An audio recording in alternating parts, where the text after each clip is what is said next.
Hi, everyone. Welcome to topics uh, 10 and 11.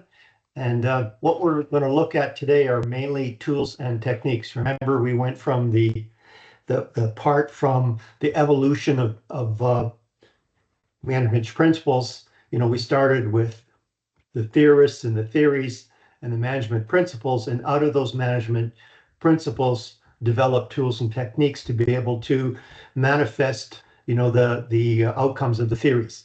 So these two topics are mainly around tools and techniques. And I want to kind of tie this together. So in topic 9, we talked about strategic planning. And strategic planning is all about building sustainable competitive advantage. And what topic 10 and 11 is really going to, cover is all about how do you maintain, how do you build, and how do you sustain competitive advantage. And just to remember about what I told you about strategic planning, it's also about what you're not going to do as much as it is about what you are going to do. So it's all about making the right choices to build and sustain competitive advantage. So that's the key part. So let me just start with a little bit of background around competitive advantage. This is the main platform for competitive advantage. It's really about people, process, and technology, and how these intersect is it creates competitive advantage. And why they need to intersect is that anybody can copy technology, right? Or anyone can copy the process.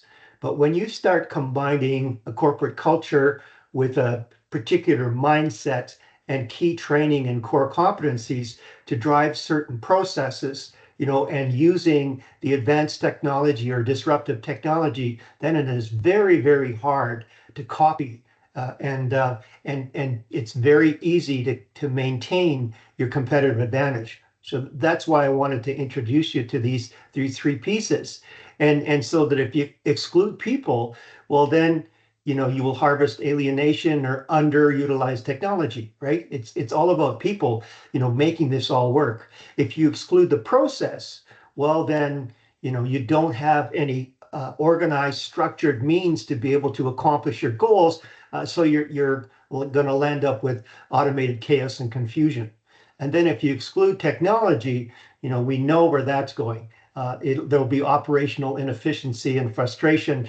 And the order of the day right now is to dealing with the challenges of disruptive technology, especially in the advent of artificial intelligence and robotics. It's just going to get more and more competitive, and it's gonna cause a lot of disruption.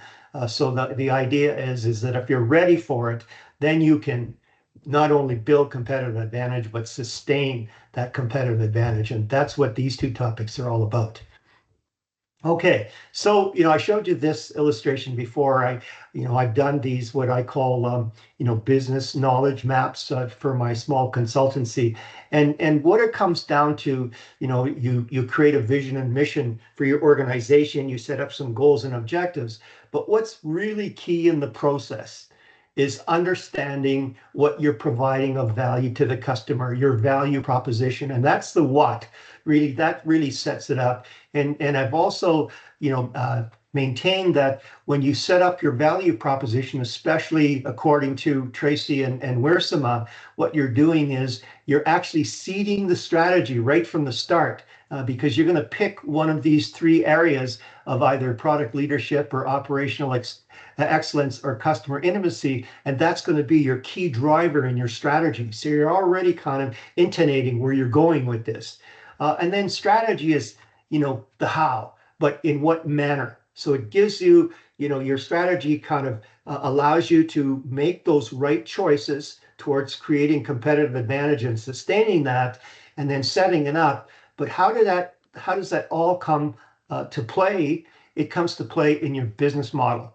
And that's where I think teaching of strategic planning kind of breaks down. They don't spend enough time talking about the actual business model, which really it builds and sustains the competitive advantage on how that's done.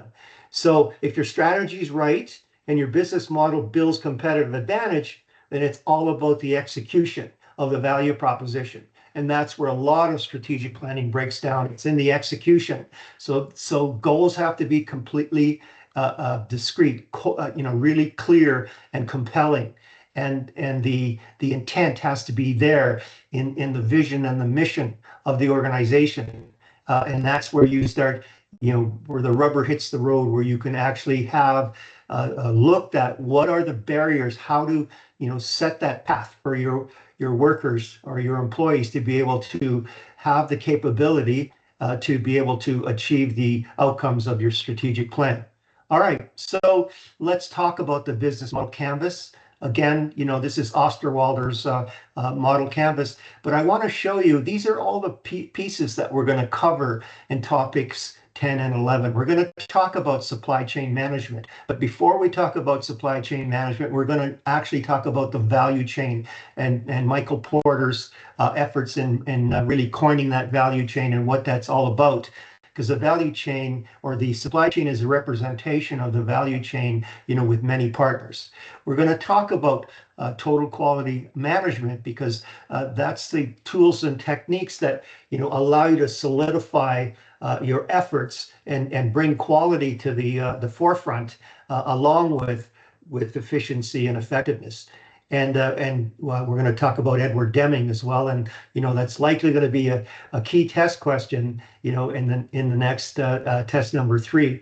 And then we're going to talk about some supplier analysis, and we call this a SIPOC, and I'll explain that as we get into the other slides. But one of the participation activities is to perform a SIPOC for Tim Hortons, and again, it's a precursor to doing a SIPOC for Amazon in the group assignment number 4, and also we're going to talk about the ideal customer, and we're going to talk about ERP, which is enterprise resource planning, and that's what you put in place in your business model to be able to manage your core business processes.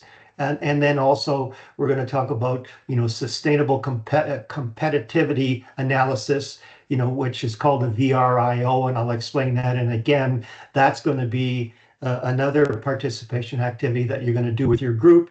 And a VRIO analysis is another one of the questions in assignment number 4 for Amazon, so that doing this work well and then having me mark it will put you in a good space to be able to answer these questions and get great marks in your assignment number 4.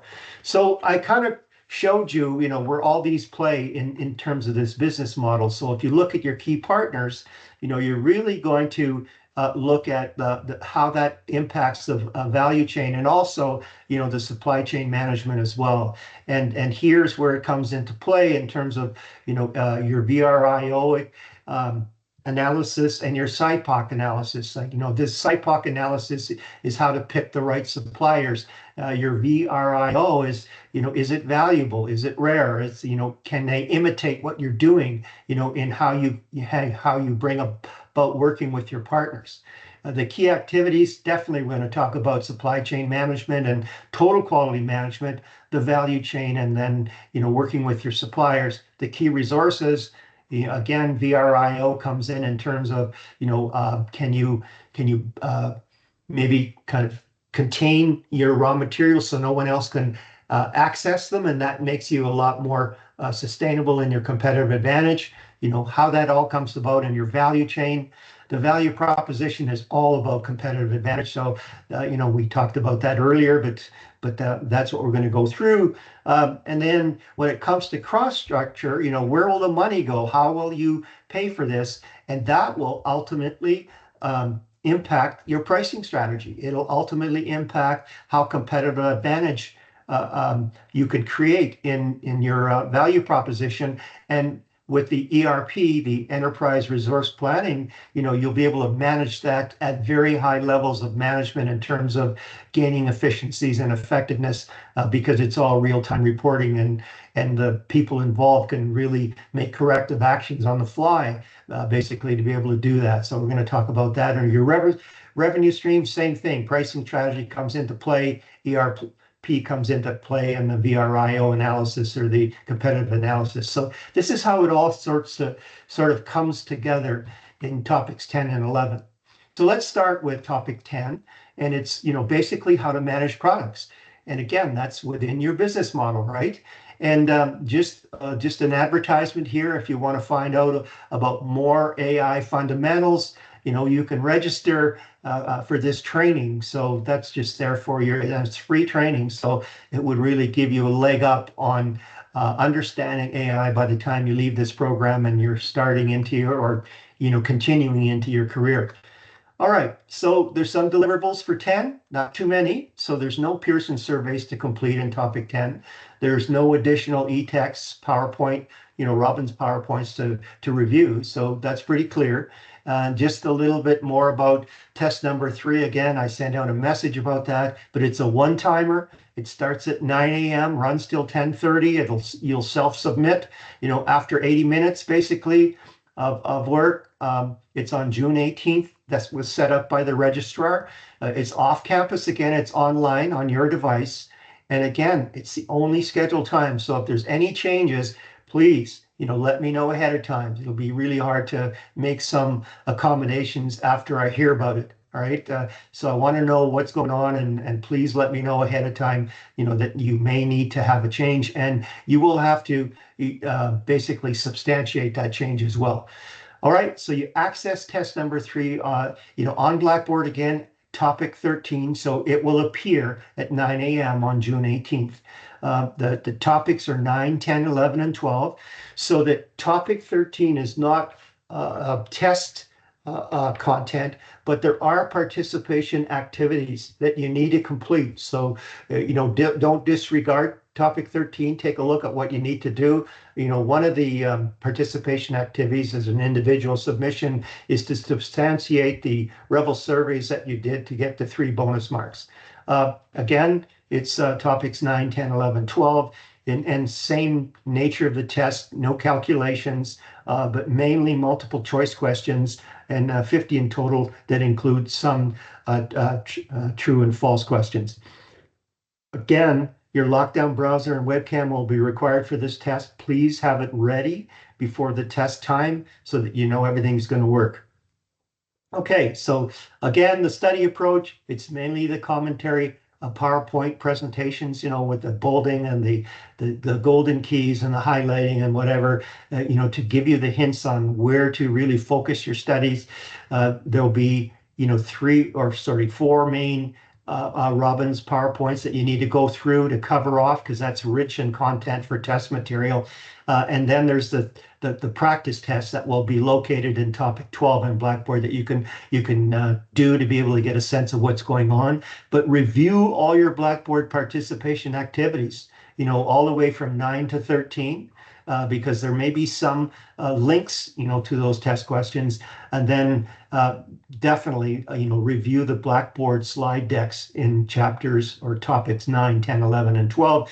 And then if you need additional information, topic video presentations are there by Professor Powers.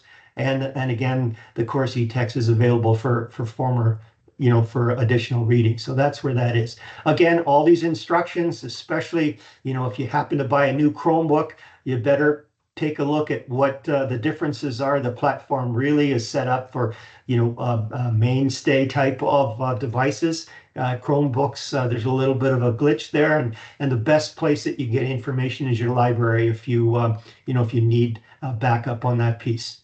Okay, so let's start with the participation activities for 10A, and they're group team exercises. They're due June the 9th. So, we're really in a protracted schedule because of being a spring course. And so that, I know that there's a lot of work. So, it's good to kind of, keep a basic rhythm going for this, but definitely I want you to use the templates as specified. And not only that, because you'll be able to use the same template, if you do a question in assignment number 4. So your work's cut out for you. I mean, your work is done for you, basically, to be able to do that. And so how you can do that is the best place is to, I think this particular slide right here is a picture. So you can't click on this link. So, you go to topic 10.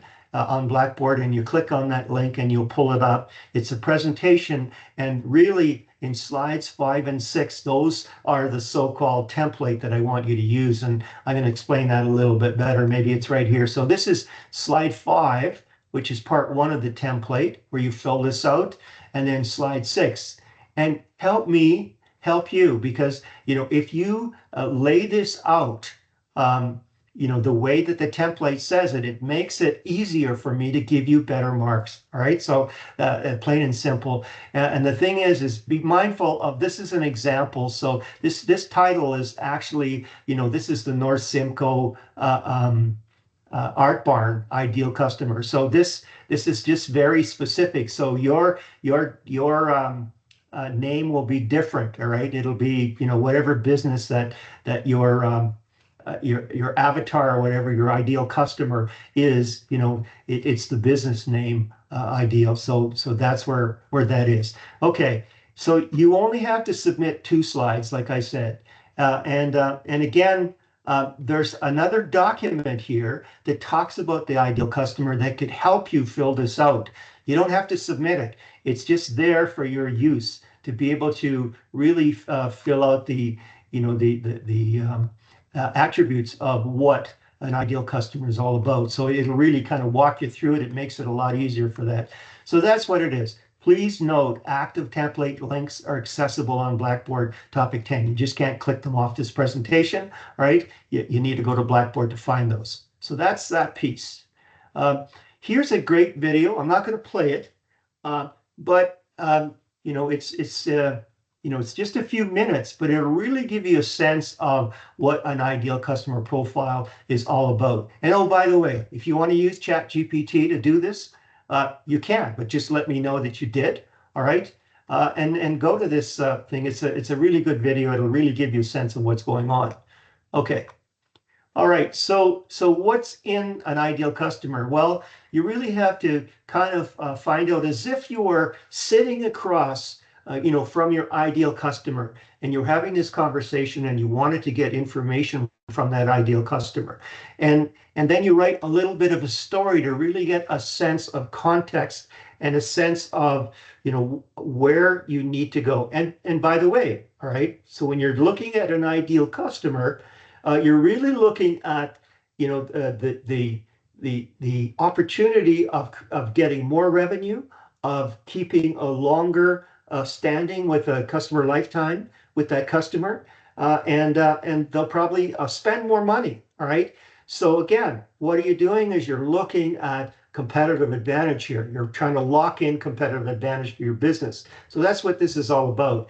And the more that you could characterize this ideal customer in terms of background, demographics, how you identify them, this will also, when you look at the identifier and the goals, it really gives you a sense of how to manage and calibrate your value proposition to make sure that you're dead on with that, and that will kind of put the right focus on your business to be able to deal with this ideal customer and maximize your opportunities. I mean, that's really what that's all about. Okay, and then there's other pieces in terms of gain points and pain points, and really they relate to the value proposition canvas, that Alexander Osterweiler created. So I'm just going to cover that value proposition. It's not part of the test, but to understand that value proposition and go back and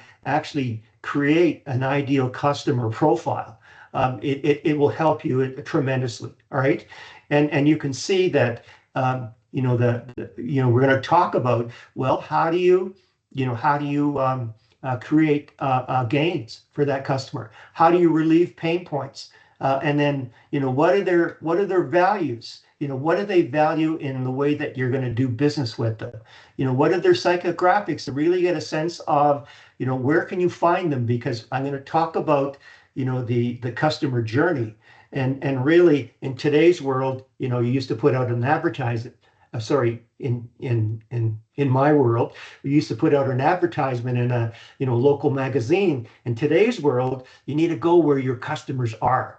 All right. And the psychographics and these other attributes will really give you a sense of how to find those customers and be there and work with them, past the actual sales point, to make them into what I call champions that will advocate for your business. And all of a sudden now, they're doing advertising for free for your business. So there's all those benefits of knowing who your ideal customer is, engaging them and maintaining that engagement, throughout their whole lifetime, to be able to work towards giving you a competitive advantage, and in some cases sustainable competitive advantage, across your competitors. So that's really what this is all about. So here's Osterwalder's value proposition canvas. So you start with, okay, what gains can you provide your customer? And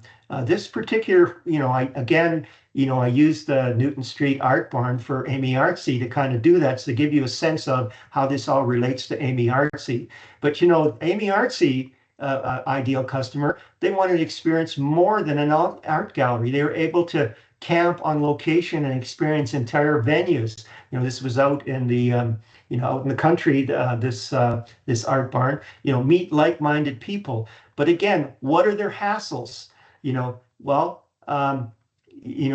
terms of their pains, well, how do they find this thing? Was it hard to find? It's a rural location. There's unknown artisans. So if you understand their pains, then you'll be able to attract them from competitive venues, because those pains are likely, with your competitors as well. And then this next one, customer jobs, is, how do they find you? Like, what are the steps that the ideal customer takes to find you, to, basically converse with you, to interact with you, to, all the steps that they take. Then you go through and you look at all the moments of truth that you can enhance to be able to make this experience, one of the best experiences they possibly can. So that's what this is all about from the customer point of view. Now you can go back into your value proposition and create gain creators and create pain relievers, all along the lines of all the products and services that you provide this particular ideal customer. Now, what I want to tell you as well is that I'm going to ask you to do an ideal customer for Tim Hortons. But guess what? Tim Hortons has many ideal customers. They have many target market segments. So I want you to pick one to work with, just one. And maybe you pick the one that's, you're most familiar with. So just an example, if I look at myself, when I was working at TELUS, when I left the house and I used to leave early because it was the only time I could get things done in the morning when I was working, because I traveled a lot, my first stop was Tim Hortons. And so I was a target market. And not only that, they got to know me there because I was there virtually every morning of the weekdays. And they even knew what I took in my coffee. So I was halfway in the door and they knew exactly what I wanted. And so that's what that's all about. So you pick one target market segment. So basically working professionals, was probably an ideal customer at that time, right? So those are the kind of things that you should consider when you do the ideal customer. Okay, so the second piece now is we're getting into, a competitive advantage sustainability analysis. And that's what that's what VRIO stand for. And the thing is that, you have to answer the questions, and I'll be going through some slides here in this presentation to kind of explain this more, but this is mainly to give you a sense of what I'm looking for in this particular participation activity, right? So you go through and you identify what's valuable about that. And if there's nothing valuable, well, you don't really have too much competitive advantage because anybody can duplicate it. What's rare? If it's completely rare and some competitors can't access it, well, then you've got competitive advantage. Can they imitate what's going on? This is inimitable, means how hard is it to imitate? That's what this is all about. And then, is your organization set up to be able to, create these advantages and sustain those advantages? And that's really why I went, right to the business model, to really give you a sense of where all this is, to be able to take advantage of this. Okay, so you're going to use Tim Hortons. And what I want you to do is that I want you to pick one specific human capital example. So here's some examples of specific human. So take one of them, either education or employee training or industry, all right? And then go through and do the analysis, in terms, is it valuable? Is it rare? Is it inevitable? Easy for me to say. Is the organization set up to be able to? And if it is, well, then it's a sustainable advantage. Okay, so just one example, from this category of resources. And then another example here in terms of organizational capital. So one example, it might be, their particular brand. I mean, their coffee brand is really strong, and it's known for being no like fresher, within 20 minutes, or else it's taken off taken out of the pot, those kind of things. So, so one of those, and then one physical capital element, being it, its equipment or its technology. All right. So again, this is what it is. So in terms of choosing resources, one Tim Hortons human capital example, one Tim Hortons organizational example, and one Tim Hortons physical capital. All right. And again, the active template link, you can't get it from this presentation. You have to go to topic 10 to be able to click on this link to be able to use this template. And again, I'm asking you to use templates because that's what happens, when you fill out a request for proposal, an RFP. You have to use the templates of the person offering this opportunity. And if you don't, guess what? There's chances are you just won't get evaluated, right? So this is really why I'm trying to get you to use the sense of, in total quality management, we call this, standard standard items. All right, this is a standard that you go through, and when you get used to that, then it becomes a lot better, because now you're not so worried about your organization. You're more concerned about the quality input that you're going to put into that standard item. Okay, so that's what that's all about. Okay, just a reminder again, your assignment number 4, the Amazon group, it's due June 12th. If you go to the link on either in topic 13 or topic 10, you can click on that. And by now, I'm hoping that, your groups have been downloading that assignment to really get a sense of what questions out of the 29 questions there you can answer. Because again, you're not going to answer all 30 questions. And again, when I'm marking that, I will go to, just to 100 points total, or just beyond that, to make up sort of the right amount of questions, and then the rest I won't mark. So you're not going to get any bonus marks by doing additional questions. You're basically going to take a look at the table of content, and you're going to pick so many questions to get to 100, and just a little bit over 100 marks. And then, so let's just say that you picked, let's say 11 questions, it totaled 106 marks. Well, then I will mark those 11 questions out of 106 points, all right, to give you, your final mark for the question. And then once you've done that and are working on that, now there's an individual team member review. It's an individual assessment, individual submission. It's worth 10% of your marks. And again, what's really going to help you do that is if you really kind of work through the Pearson Rebel surveys.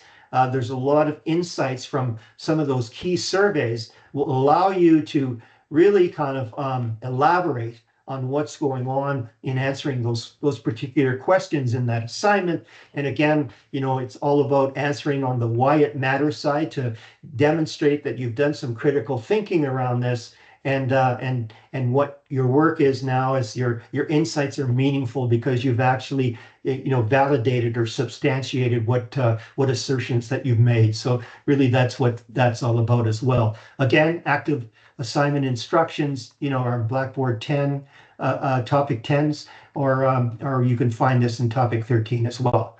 Okay, so I introduced you to competitive advantage. There's a great video that you can play here. I'm not going to play it, but it really gives you a good sense of what competitive advantage is all about. And really, if you take a look at these the components here, high skilled workforce, well, that's the people side of it. Gaining exclusive access to new technologies, that's the technological side. Cost leadership, that's the process side. Recognition of brand image, all right, that's process and technology that's used. So this is a really good video to be able to really give you a sense of what competitive advantage. And guess what? I mean, this is what this course is all about. What are management principles to do for an organization? Well, from a triple bottom line point of view, it's to be a good ancestor, and it's going to be a fulfilling place for your employees to work at. From an environmental piece, it makes you again a good corporate social contributor, and then from a profit and prosperity, well, more profitable. And all those three items really gives you competitive advantage. So keep that in mind, when you're going through this presentation. So just to kind of highlight what's going on, in this course, to really give you a sense of, how we're focusing on competitive advantage. Well, what is competitive advantage? Well, understanding your unique value proposition. Here's Osterwalder's, value proposition canvas, and really, the ideal customer piece comes out of here to understand, how you can maximize and optimize your value proposition with your ideal customers. Assessing internal and resource capabilities. We talked about the McKinsey 7S profile. And again, if you can improve in these particular areas of your internal scan, you will up your competitive advantage and contribute to your competitive strategy. Leveraging innovation and creativity. We talked a lot about, how to kind of incubate, to be able to make sure that you've got something to work for, to be able to work with, that will come out and have a great impact on the market. Analyzing the market trends and customer preferences. Well, we talked about the PESTEL. Conducting a competitive analysis. You were introduced to Michael Porter's 5 Forces model. Emphasizing the customer experience. Here's a little bit where I'm going to be talking about voice of the customer. Google voice of the customer. You'll find just a plethora of information. I use this voice of the customer platform to be able to help draw the information from the customer and the employees to upgrade our value proposition. When I was running the business process improvement, for the service delivery process at TELUS. So it's a key piece. So that's where that comes from. So let's just kind of put this in perspective. So we talked about the strategic plan in topic 9. Well, how does that cascade? All right. Well, here we have different levels of management that we talked about. So that at the corporate level, that's really where this strategic plan is working. Then it goes down to mid-level, and that's where you start getting the actual business plans, and then it gets right down, into the line level of management, and that's where the rubber hits the road. And again, here's where you go with the operational plans as they're going through. So how this is all fit is that a strategic plan is normally, in the 3 to 5 year year horizon. And then every 12 months, which links to the strategic plan, is the annual business plan. It's normally a 1 year business plan, 12 months. And this is really where, the financial budget really gets solidified in terms of how much money is going to be spent and what the cost will be, and what the estimates are, the forecast in terms of profitability, sales, and all those things. And then sometimes inside, depending on the size of the corporation, the marketing plan may be right in the business plan. But normally what happens in most organizations is that right from the business plan will fall out the marketing plan. And here's really where you get, the functional aspects of how do you plan, to satisfy your markets. And again, then the annual communication plan comes out, and this is an aligned campaign message. So it really tells the customers and the stakeholders, what direction is the organization taking? What key priorities are they going to satisfy? And then how are they going to service the customers? This is key. And the whole idea is that in this communication plan, every campaign must align with that. If you've got misalignment in your campaign messages, well, then customers get confused. If you don't brand your offerings right across, your line of products or services, if you don't brand them the same way, the customers will get confused. So you've got to be really consistent on your message, all right? And essentially, again, you're connecting the strategic plan, to the marketing plan. And oh, by the way, now we are in the bricks and clicks, the digital side of the economy, and this digital marketing plan, is just another layer of this annual marketing plan to really get to where the customers are. And again, that will be evident when I start talking about, the customer journey, in the slides that come about. Okay. So what's the difference between a strategic plan, a business plan, and a marketing plan? This kind of breaks it down. You can see, I talked about the business plan is mainly a 12-month budget. The marketing plan is all about the customers and how you're going to channel to those customers. But again, if you look at what's key in a marketing plan, and you can see now I'm starting to highlight, pricing strategy is a big component. All right.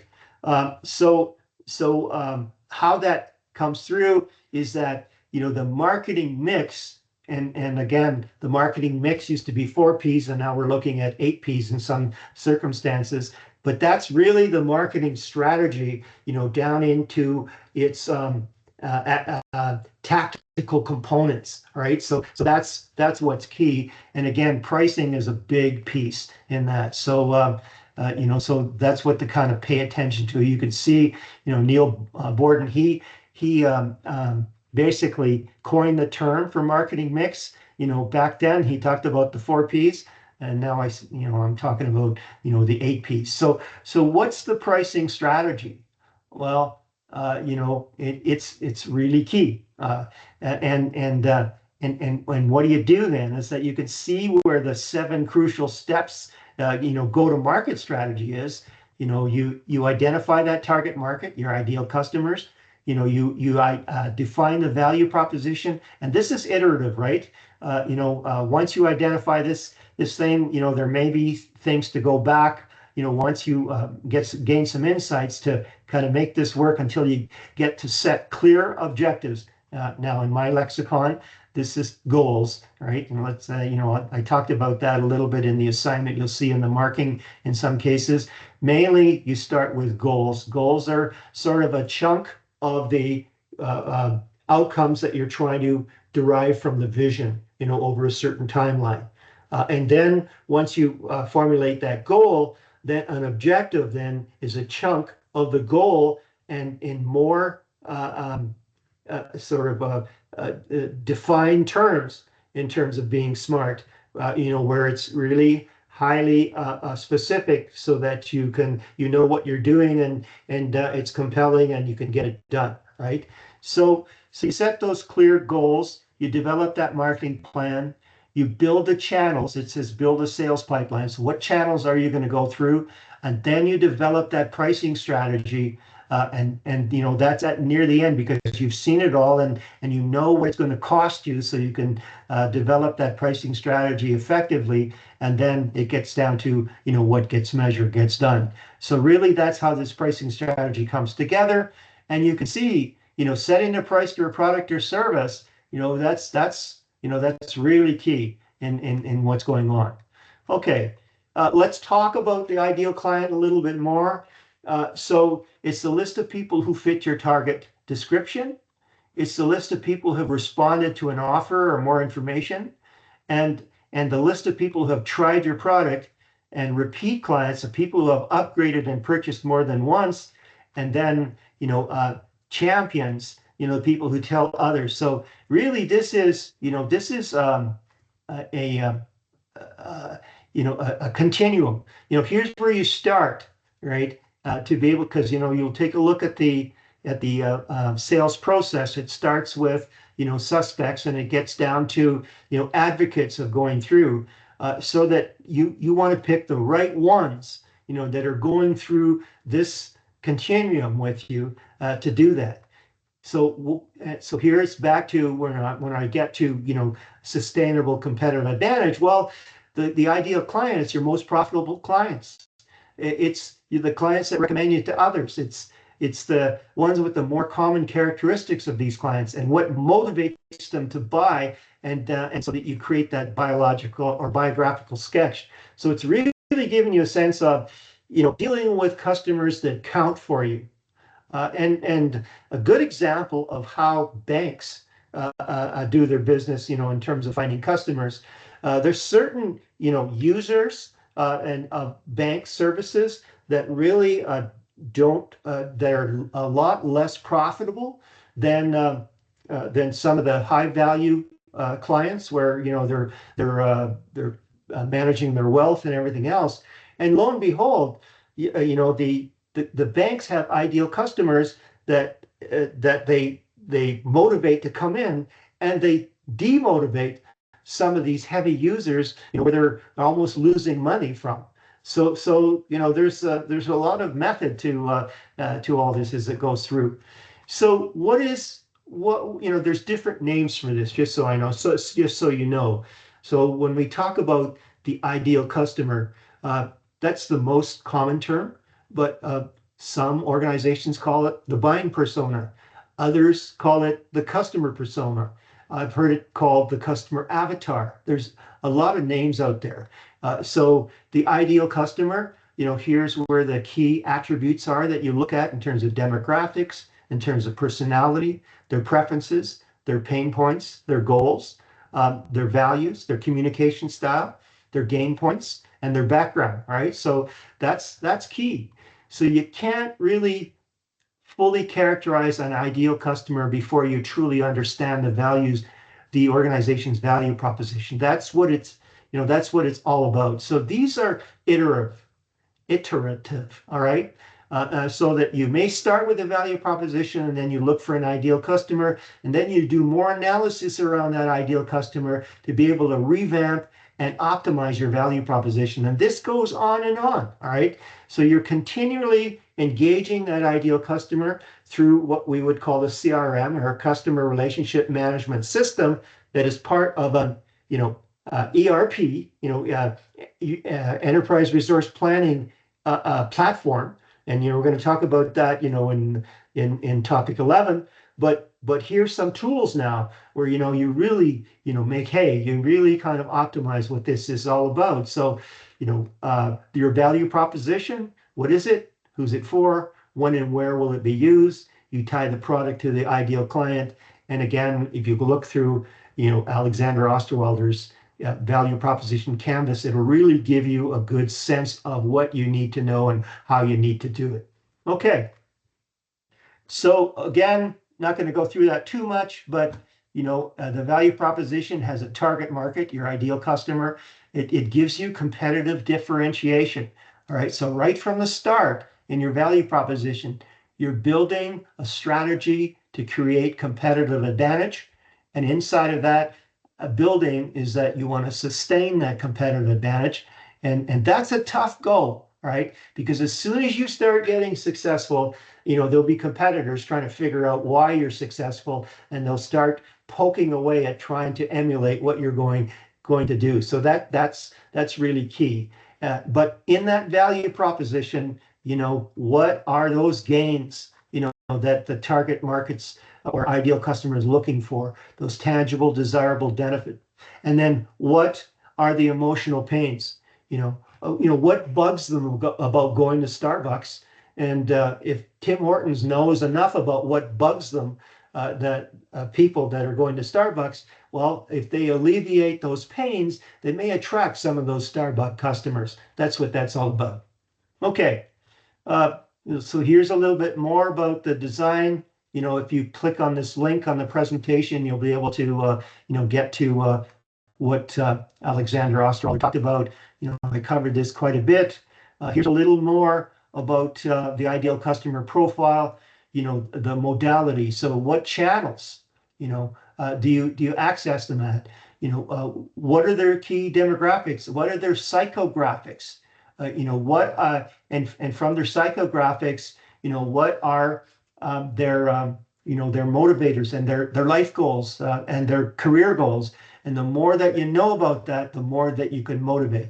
Now, if you're into, B2B, business to business, well, then you might have to look at business demographics for your business, or not might, you will look at your business demographics for the particular target market, ideal business customer you're looking for. All right. So again, I've identified this piece, and then here's this profile. You look for pain points, you look for their values, what are their habits, their identifying factors, what are their priorities, what are their psychographic characteristics, which are values, desires, goals, interests, lifestyle choices. All right, those are key. So these are just examples that you can look at. There isn't any test value in here, but like test question value. But have a look at that. It'll really give you a sense of some examples of how to create this. All right. So that's what this is all about. Talked about this. So here's the, this is the North Simcoe Art Barn ideal customer. And here's the, the two PowerPoint slides that I want you to use as actual the template to be able to do this. I'd like to see you do this very similar. Why? Because, I'm marking all these, and I'll be a lot more effective in marking that and giving you better ideas, to be able to improve so that you can do really well on the assignment number 4 group Amazon assignment. All right, I've told you about 4 P's to 8 P's, and here's what's changed. All right, so if we take a look at the original 4 P's, the product, price, place, and promotion. Right, place was basically which channel are you going to use. You notice there's a little bit of highlighting on this slide. So really, this place piece has really changed, especially on the digital side of things. It's all about access, and it's all about multi-channel access. Again, I'm going to get right back to the customer journey. And maybe I'll find that slide right now. So let's just, there it is. Okay. So this is the customer journey. And you can see, from a multi-channel marketing point of view, you can reach them, on social ads. You can, you can look at these, pay-per-click type things when, through Amazon. You can get them through emails. Initially, you'll get them through public relations and radio, TV, print, word of mouth. But you can see that, right, this continuum here is really the purchase continuum. Someone's aware, then they're interested in your offering, and then they may consider that offering, and then, that might be a trial. All right, it might be a free trial on the internet. And then they decide, yes, I'm going to purchase, but it doesn't stop there. It's once, I take you back to this, customer lifetime value. You want that customer to be part of your organization, and you want to draw them, so you really engage them on your website. You create community forums, and what you're doing then is you're retaining them for this, the length of their their customer lifetime. And it gets to the point then where, you can really get them to advocate for you. They're your champions. And where will they help you? Well, you can blog and you can talk about, their successes. You can work in their social networks of their choice, provide a newsletter. All right. So this is the customer journey. And, there's all these areas where you can interact now, and it's all about access. Really, that's okay. You focus on access. You develop an integrated cross-channel presence that considers customers' entire purchase journey instead of emphasizing individual purchase locations and channels. That's really what this is all about. Okay. Okay. So again, we start, with some of the elements of marketing. We talk about product design, but what are you doing? We're talking about competitive advantage. I don't want you to kind of lose sight of, the circular economy. And now when you design a product, you should be designing it cradle to cradle, so it gets through its lifetime use, and then it can be repurposed, or there could be components extracted for other uses, and all those pieces, the 7 R's of recycling and whatever. And again, the fact that you could make it easy, number one, it gives you more brand leverage in terms of being recognized as a good corporate socially responsible corporation that really is taking care of the environment, taking care of the triple bottom line, and that in itself will give you brand power. But the actual mechanisms to be able to do cradle to cradle will allow you more opportunity to make more profit, and be more sustainable in what you're doing. Okay, so how do you create competitive advantage? A long list. Again, you can see that this is highlighted. Based innovation on your own experience, focus on products and services that have been overlooked. This is right when I talked about the uncontested markets where no one's really looked at providing offers in that area. And when you go in, you have full leverage of first in marketing, and that's something else that you should take a look at in terms of knowing what first in marketing is all about. But that's where you can tie up keep key suppliers and all those kind of things. You validate the market before jumping in. You focus on ideas that will lead to more than one product or service. You talk about starting an inroad with looking at the future capabilities of that market segment, to know that if you grow that product line, or you grow that product capability, you've got the demand there to be able to sustain that. Okay, so that's what that's all about. Again, never lose sight of this this timeline. You develop competitive advantage, you deploy it, and as you're deploying it, competitors are there to take away or eat your lunch. So it could be on the decline. So then you have to kind of take a look at, at this point in time, how do I recalibrate? And in the last set of topics, we talked about the different ways of revitalizing your business, and we talked about, the Boston Consulting Group, matrix as well. So that's, really go back to that. But again, cost leadership, differentiation, first mover advantage. This is what I was talking about, first marketing mover advantage, time-based advantage, technology advantage, strategic alliances. These are all parts of, building your competitive advantage. And what we're going to do then is, in this VRIO, this competitive advantage analysis, we're going to look at, the distinctive capabilities. But here's something to keep in mind. It's just as hard to sustain competitive advantage than it is developing competitive advantage. And keep that in mind because as you develop, you're going to invest a lot of time and resources and hardships to be able to get there where you want to go. But if you're not going up, you're going down, right? And so that's where you really need to keep a firm eye on being sustainable in a competitive advantage, and it's heavy lifting. It just doesn't come easy. All right.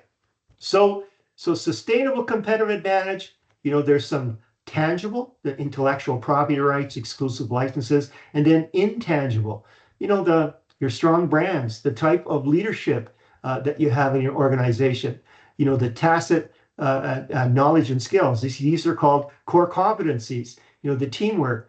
And so really, again, go back to this model of, people, process, technology. And you really get a sense of, here they're talking about technical capabilities and all these pieces. So this is a good slide to be able to get a sense of, what to look at when you're doing your VRIO analysis. Okay. I mentioned Blue Ocean Strategy. It's probably one of the best strategy books I've ever read. It's by Kim and Mo Byrne. They actually have a second book out now. But really what you're looking at is you're looking at uncontested market space. All right. You'll go into an area that maybe an area of the city that's kind of developing, and maybe it was sort of a disadvantaged area, but now that it's developing, and guess what? There's no coffee shops in there. So you go right in and create coffee shops in there, and then you've got first in capability to be able to do stuff, and you capture that new demand, or you break that value cost trade-off. So, and the whole idea is that if you're really understanding, what the customer pains and gains are in that uncontested, from experience, in contested areas, you might be able to create this value proposition that is super duper. Okay.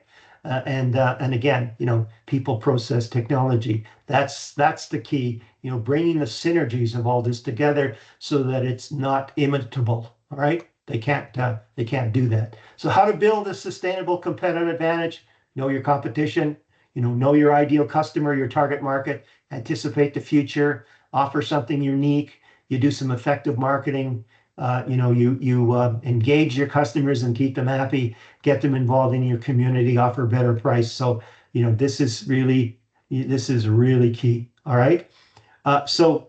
Heterogeneous is that, and it's really unique. That's what this means, and differentiable. It's there's nothing like it. So that you can't find anything like it, and so that there's the chances of having any kind of substitutes are not there. Okay, so let's get right into the resource-based view of the VRIO. All right. So what you take a look at is that you look at what's tangible, and what's intangible. So we talked about brand. We talked about certain areas of what this into process or whatever, and then tangibles. And then you take a look at what's unique, differentiable versus, what can't be, taken away, what, you can't, it can't be taken away from you, kind of thing. All right. And then with that comes with the VRIO resources, and then that ultimately creates competitive advantage. So again, intangible assets, brands, trademarks, IP, what's unique about the company and can't move to another company. So let's take a look at, what's unique and can't. So in terms of electric vehicle batteries, right? Well, okay, so they're lithium batteries.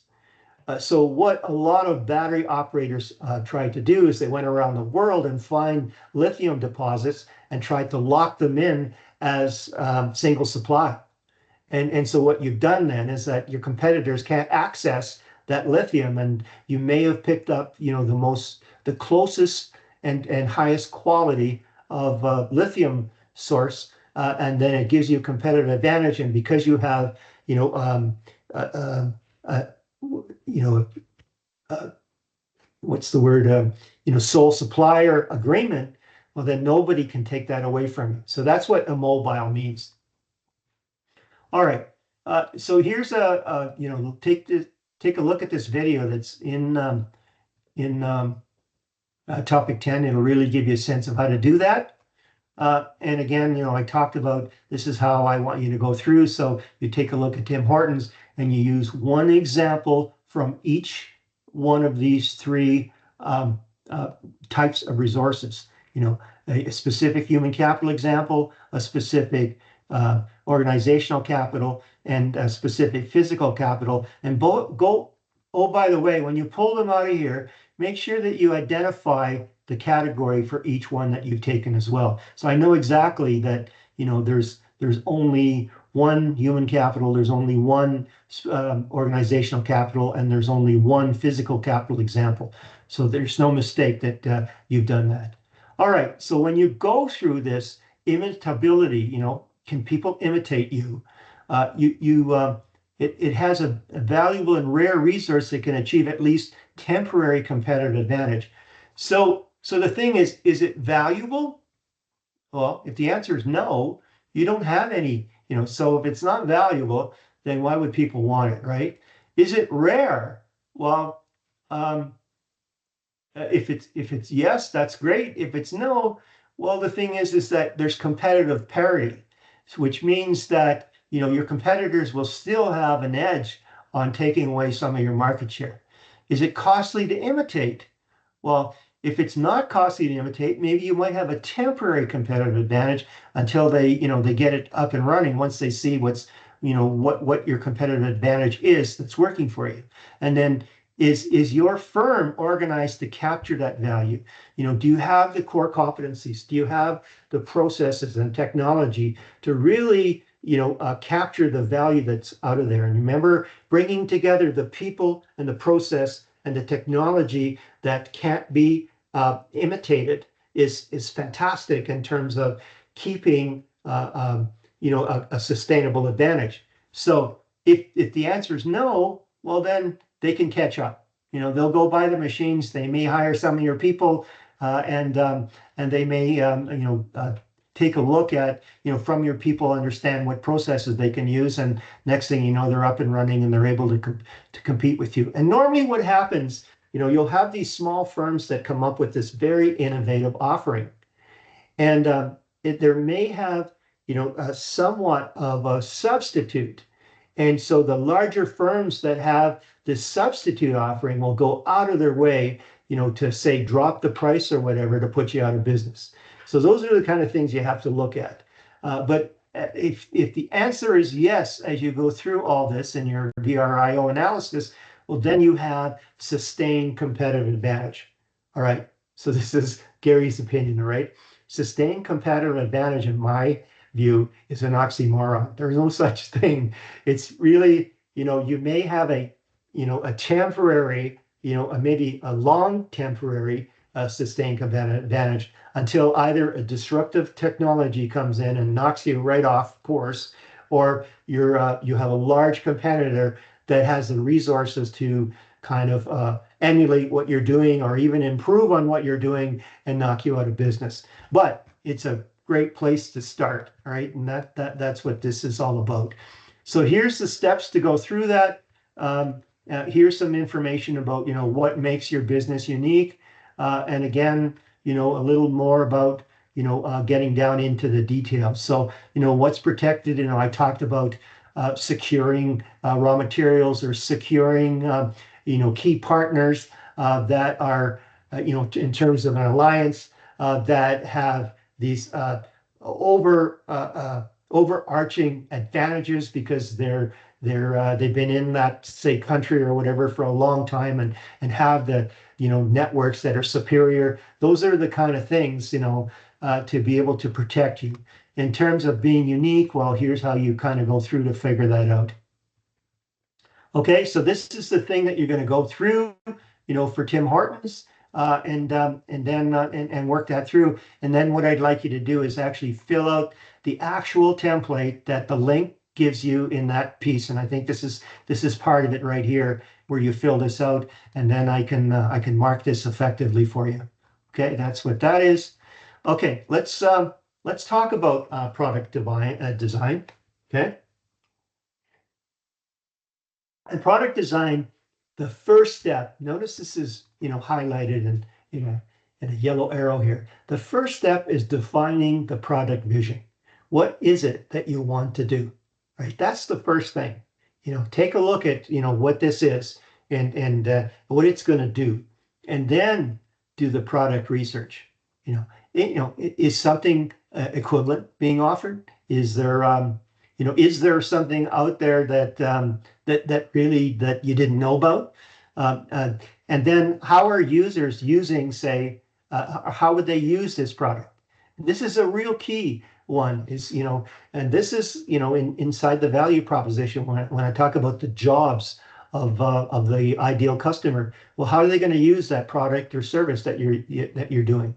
And then you go in through the ideation process, where you've looked at all these pieces and you say, okay, based on that, and my vision, this is really what this product should look like, and then you design it. And then as you design it, then you put it into testing and validation. And then once you validated that, then you go into post-launch activities. And again, this is this is a key part that we talked about earlier. Okay, but again, let's think about circular economy. And when you're designing something, you design it cradle to cradle, and that's really going to put you into a better position in terms of allowing you to have a sustainable design and also develop a brand for being a good corporate social responsible corporation and being good ancestors. Okay, so that's where this is. And so I talk about this circular economy mindset. You do this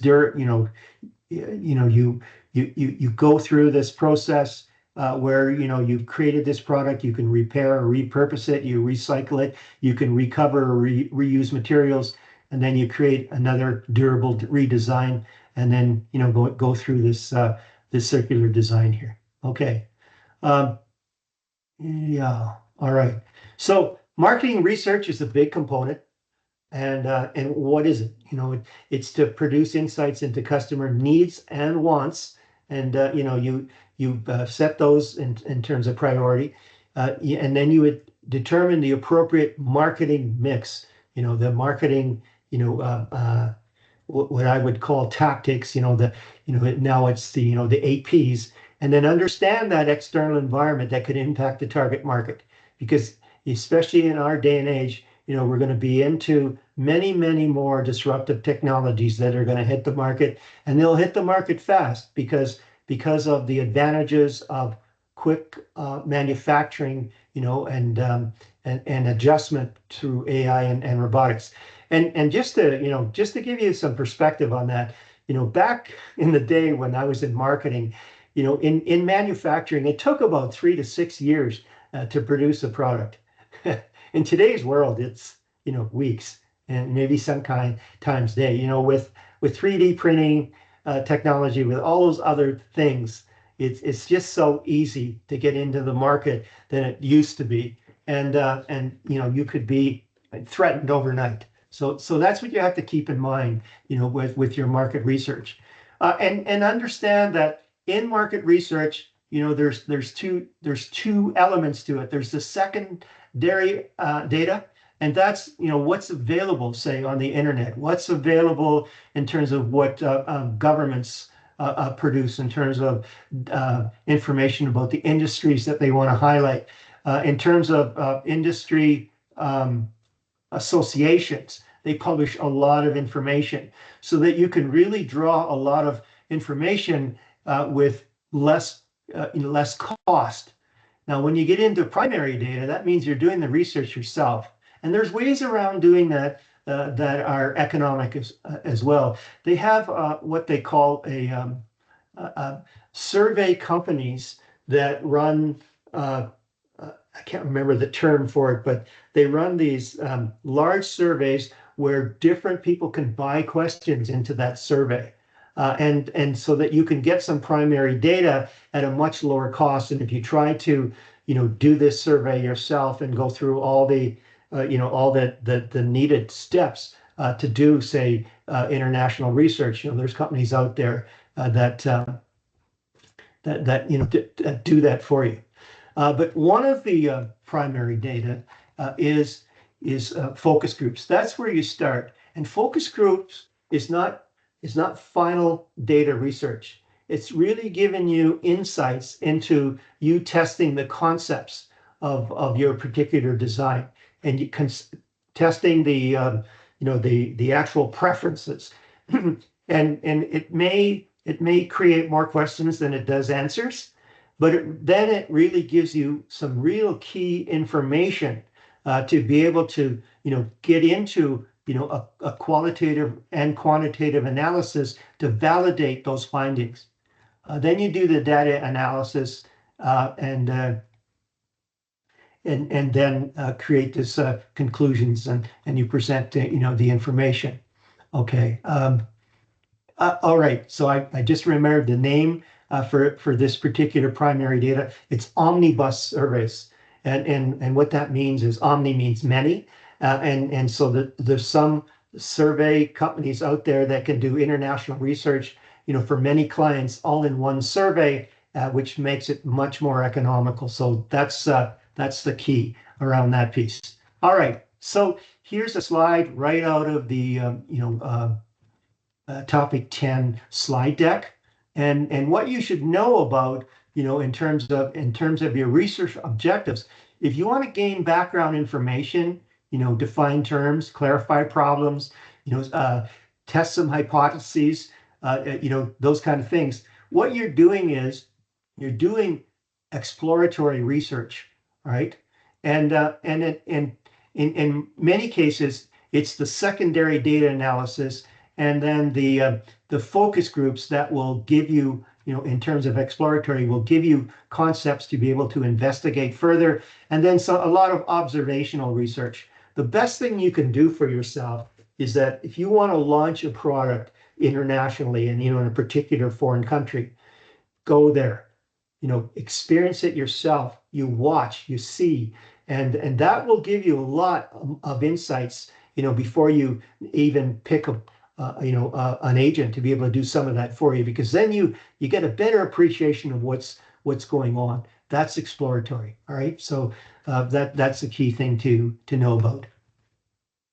All right, and then how do you do that? Well, there's online, there's literature, there's a case study, observations, focus groups, interviews, surveys and polls. All right, so that's how you kind of really get that piece going. And yeah, you can see the difference here, where you can do some primary research that's exploratory, and you can do secondary research that's exploratory. So again, these kind of things, you're going to pay a lot more than these kind of things that you're going to be able to access, through subscriptions or even for free. Okay. All right. Again, I take you back to understand what customer lifetime value is all about. And what you're trying to do as well is that as you're servicing that customer over time, you take them up the value piece as well. So you take a look at banks, right? So you're a college student. Well, the first thing that they're trying to do with the college student is get you to take a credit card, right? And that's a transactional piece. How much money are they making on you on that one? Maybe not very much, because you're probably purchasing things and you're paying off your monthly so that you don't pay any interest. But then the next step is they know you're going to graduate, and they know that you're likely going to need a vehicle. All right, so they're taking you up that value thing. So now they've given you, that you've taken a loan. And so by taking that loan, then all of a sudden now you've created more credit references. And lo and behold, 2 or 3 years or 4 years later, you may decide that you want to buy like a condo or real estate. So there's another, lift in value. So not only are you taking a look at creating, this connection with your customer over a lifetime, you're also trying to bring them up the value chain as well, right? And so that that could be amazing. All right. So here you start with, just suspects. This is again, this is the sales continuum where you're offering a free newsletter, but then all of a sudden, they'll buy a self-study course from you, and then all of a sudden, they may be in an organization and you get a lead to be able to sell group training. Then you have annual engagements, and then all of a sudden now these people are just so happy with you, they're advocating for you. So that's where that's all about. And on the design thinking, here's where, find out what's going on, develop a deep understanding of the challenge. You define that challenge. You create, this particular idea around, what you're going to provide in terms of a value proposition. You develop that prototype, and then, what you do then is that you incubate this, in terms of a test. And again, I think I've mentioned,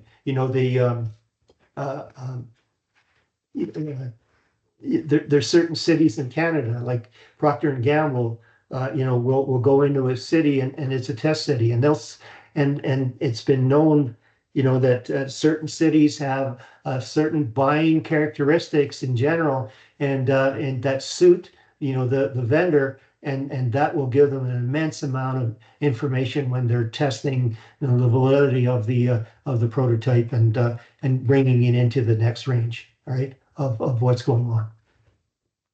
Okay, so again, here's a thing on customer lifetime value where you're bringing them up the value chain, and I talked about following your customers as they grow and age, and then bring them up that value chain as they do that, and then also knowing how you can increase this lifetime value, from just an average purchase to what they've purchased from you over the lifetime of their engagement with you. And again, let's take a look at product life cycles, just like the life cycle of a competitive advantage. Here's this key Boston Consulting Group matrix that you should be very familiar with. You can see some golden keys here, but take a look at what goes on. And when you're developing a product, well, you're spending a lot of money to develop that.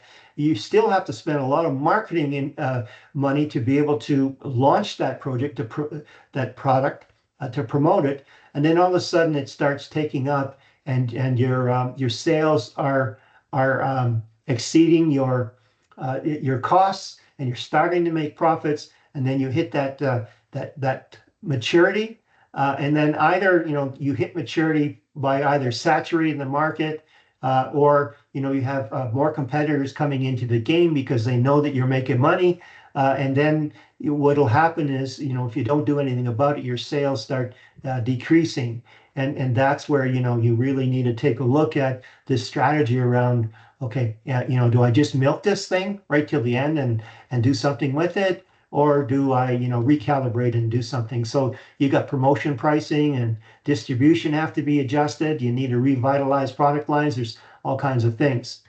So that's how you put it together. So again, just a clarification here in business strategy, milking the cash cow refers to maximizing profits from a product or service, the cash cow, with a high market share in a mature, low growth market, while minimizing further investment. Okay, so so that's where you're at. Okay, okay. I can't say enough about disruptive technology. It's going to you just take a look at where things have gone, and here's a quote, by Jenkins, we can understand the future if we understand what people are doing when it's hard, so, if you really get a sense of what their pains are, then, you can be at the front of this disruptive technology curve instead of, a victim of it. So here's where what happened. We had CDs in the 90s, and then all of a sudden, Napster came on the scene, where you could share files, and then they had a little bit of a legal problem here, and then all of a sudden now the MP3 file system came out by Apple, and here now you can pick up either buy a 99-cent actual download of a song rather than paying $30 for a CD.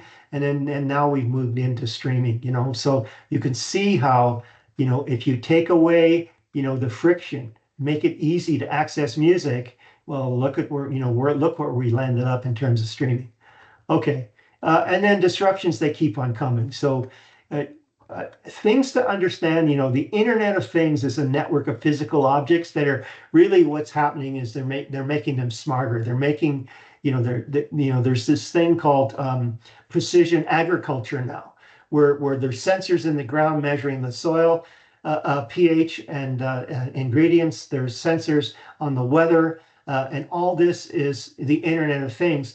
And oh, by the way, the Internet of Things applications in North America are expanding. They're doubling every year. So get ready for it. This is just key. This is just Robert Cooper was a visiting lecturer at the university where I did my master's, and this book that he has was amazing. It really takes you through a gating, to make sure that you know when to stop in case things aren't going to go all the way. And it really is a very productive way of getting a product or service to market. So just for your information, again, product strategy, product mix, it's a collection of the firm's products lines. It's not likely that it'll help economies of scale. That's where you start getting into, the production side, and you really want to drop unit costs. That's where it comes into the marketing mix or the marketing, tactics for product strategy are not necessarily there. It's combined with, working with your production people to be able to do that. Okay. Okay. So again, there's many pricing methods to be able to understand. Markup pricing is one of them. You can see that it's highlighted, so you should know what markup pricing is. And what is it? So what it is that a lot of times you really can't determine, especially if they're one of products or offerings that you're making, and you need to work with a one client, say, there's no way of kind of finding a right price point, because in some cases you might be proof of concept in terms of making it completely at the end of the project, understanding that yes, this is a viable thing. So what you do is you look at your costs and you say to your customer, all right, it's going to cost me $100,000 to create this offering for you, and I need a 30% markup on that, to make this worthwhile for me. So your markup would be 30%. So $100%, $100,000 for the cost, the markup of 30,000, the selling price 130,000. So that's really how you do that. So it helps in developing perfect pricing strategy, easy formulation implementation. All right. So, but it may be inefficient. So those are the things to remember. And then understand what loss leaders are. And grocery stores do this all the time. They'll put a note in their monthly flyer saying, we're offering this $5 loaf of bread for $2. And it may cost them, $2.50 to buy that loaf of bread. So they're losing 50 cents by selling to you, but they know that you're going to come in you're going to come in to buy that deal on a loaf of bread, and you're likely going to spend $50 to $200, and they're going to make that up, you know, in the profit in doing that. So that's what loss leader is. Okay, loss leader pricing, you know, that's a little more on that piece. Here's an example. You know, when you're buying your first, Gillette razor, they basically say, you know what, the handle is free, all right? And again, you know, the probably a discount on the razors. And then all of a sudden now you have that free handle, but now you're going to go back, when you go back and buy these refills, you know, they're going to be at a lot higher price, right? Price skimming, that's when a company charges the highest initial price that customers will pay and then lowers it over time. So that's the deal, is that if you enter a product into the market at a low price, it's really hard to drive it up right, from that point in time, because people will say, hey, hang on, you charged me $4 for this product, you know, last month, and now you want $6? I don't think so. I'm going to go find a substitute. But if it's a new product and, you know, you want these early adapters, you know, you'd normally come into the market, say at $5 an offer, but you'll say, no, I'm gonna offer it at 10. And then you'll see, you know, what the response is like. And then if, you know, if the demand is still there, you keep it at that price. If the demand is starting to drop, well, then now you'll just kind of drop the price gradually until you get to the, you know, the market share that you want to reach. So that's what price skimming is all about. Something to know about promotions. See, that's highlighted. Billboards are not the most efficient way of doing things. Now, you take a look at it. Here's a billboard, say on a highway. You got a few seconds to get somebody's attention, especially in these new LCD billboards, because they change pretty fast. And if you're driving on Highway 2 here between Calgary and Edmonton, it takes you a little bit of attention to be able to figure out what's on that billboard. All right. So one of the major disadvantages of billboards is cost, and designing, producing, installing billboards can be expensive. And additionally, there may be recurring costs for maintaining and updating that billboard. So not exactly the best way. So here's a piece there where we talked about the marketing funnel. But if you put this marketing funnel, if you turn this, 90 degrees this way, you're really into the purchase process. We talked about awareness and consideration and all that. So this is just another way of looking at, the sales process. And, we discussed that when we talked about, the customer journey, right? That's what this is. This is the customer journey, but only vertical. Okay, so there it is. All right. So you can see awareness here and advocacy there. Awareness here, advocacy there. All right. So this part here, this is the front end of attracting the customer and getting them to buy. Right. And here's all the access points that you should be considering. And then once they do purchase, here's all the access point to engage them, retain them, and encourage them and get them to like you, so that they can be your champions and actually be your advocates.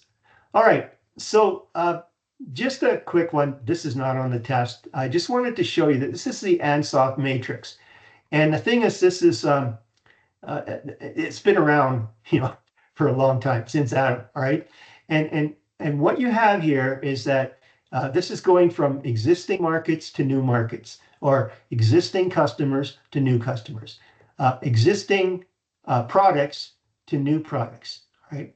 And so what I'm trying to tell you here is that these two quadrants are a lot more rewarding and less risky to do than these two quadrants.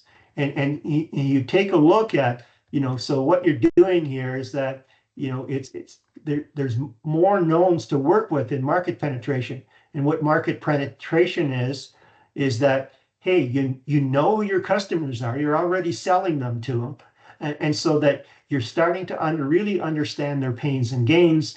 And it and it's really easy to alter your existing product or represent your existing product much better to pick up more to pick up more market share. And then, it's easier to develop new products because you really now have experience on, what the market in that footprint is like and what their preferences are. And so it really makes it a much easier and less risky to develop, say, another product in that product line that's complementary because you know what you're doing. Versus, in new markets, well, they're new customers and they're new products, and you're taking on a lot of risk, all right? So that's what this is all about. Diversification, new customers, new products. It's the riskiest strategy. So ultimately, in highlighted yellow, the greatest opportunity for growth is selling more products to existing customers. And, that's really the essence of what's going on in that hourglass. I said I'd talk a little bit about CRM, that customer relationship management. Well, this is getting blown away with artificial intelligence, where now you can analyze big data and really get a sense of what your customers really are like, and it's getting to the point now where CRMs can learn more about the customer than what the customer knows about themselves.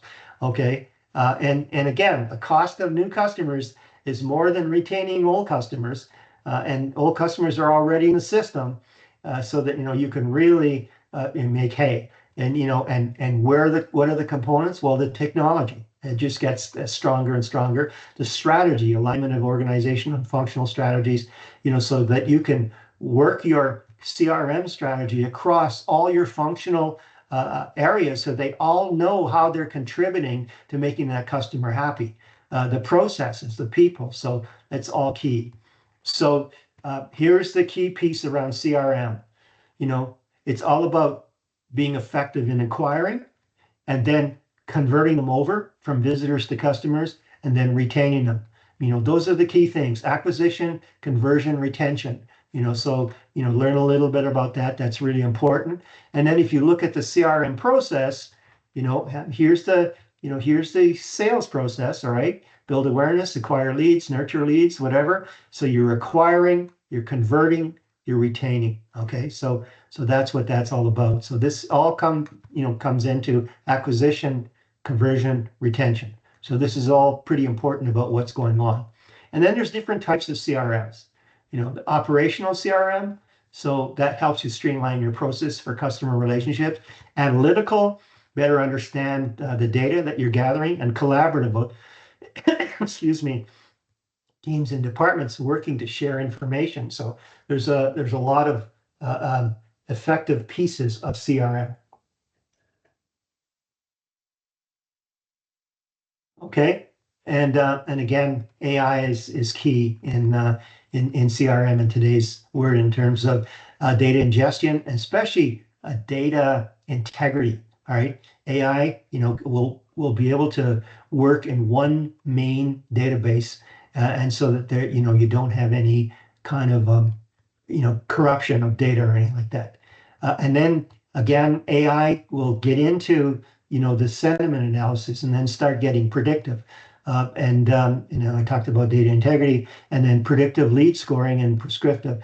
And again, if you can tie this in, with different areas, you can really make hay. So that's it. All right, for topic 10. I'm just going to take a quick break, but I'm not going to stop the recording so I can keep it on one recording, and then start with topic number 11. Okay.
Okay, I'm back.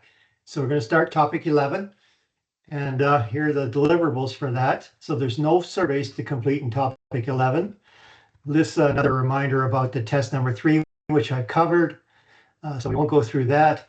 But again, now if we're taking a look at the, the continuum of management principles, we're in this uh, new modern end here about quantitative and contingency and systems. So the quantitative part, that's where you're going to start hearing more about total quality management, and the systems piece is going to come out here as well. Okay, so really, chapter 13 is about operations management. For the actual Robin's PowerPoint, but what they're going to talk about here is the nature and the purpose of the value chain management. And then, we're going to cover the value chain in this topic, and then it's going to describe how value chain management is done. So this is really key. There's going to be some key questions in test number 3 about this. And also, there's the value chain that you can do for Amazon as well in assignment number 4. All right, so in that, like, how do you choose suppliers? Well, so we continue improving the effectiveness of our organization, but we focus on the business partners. So some of the value chains in today's world have, over hundreds of partners, hundreds of suppliers. Say, like if you take a look at Amazon, they've got a whole slew of partners, and the whole idea is that if one of those partners does something and not so good, and the customer disapproves, well, that's reflected upon Amazon. It's not really reflected on the partner itself. And that's the whole idea of the supply chain, is how do you make it run like a virtual company? And in today's world, it's supply chains competing against supply chains. Way back when, when I started in my career, it was companies competing against companies. So it has a whole new element coming through. And that's why we're going to talk about, blockchain and other devices that are used to really truly kind of integrate the operations and have a real-time view of what's going on in a supply chain. And what is the supply chain? Well, it's actual, in some cases, it could be a raw material supplier, it could be a part supplier that supplies something to an assembler or a manufacturer. And then from there, there's some inventory going on in warehousing, and then a distributor will take that to its customers. In this case, it could be retailers, and then from the retailer, it'll go to the customer. And there's various ways, especially now on the internet, where like Amazon will go right directly to the customer. It doesn't really have to go to a particular retailer or whatever to get there. So that's what that's all about. But IBM was one of the leaders in really kind of mechanizing the supply chain, and they actually created a joint venture with a premier shipping company called Maersk. All right, and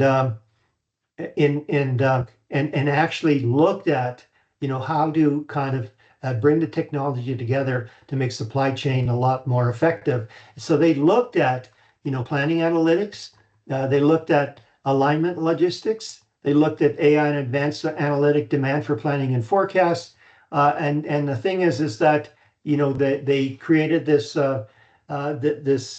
this joint venture that looked at what they call blockchain. And what blockchain is that it's the digitized envelope around the supply chain, where everything is protected in terms of crypto. So there's cryptology on the information, the use of cryptocurrencies, and really as soon as a handoff is made, responsibilities are reassigned, and it just makes the whole approach a lot more efficient. Now, since then, that joint venture didn't do so great, but there's many more upstarts that are doing this, and it will revolutionize trading globally and locally as well. Okay, so that's where that is. So in topic 11, there's 4 submissions due. 2 are individual and 2 are group. So they're due June the 9th. And here's where we start with the individual exercise. So I want you to take a look at your communication style Pearson Rebel survey in topic 8. And I want you to compare your communications as you work with this group. Now, hopefully with working on your group participation projects, and maybe some of you have already started on your Amazon project together. But what I'd like you to do is that, and list these the way they are so that I can mark all these very effectively. So I want 3 actual working style attributes that you compare your survey results to. And number them, 11AA, 11AB, 11AC, and then put down, why it matters. Why do you think this attribute affects your communication style? So it's really to give you some insights about your own, your own results and how that really makes you, a better communicator and a better manager, right?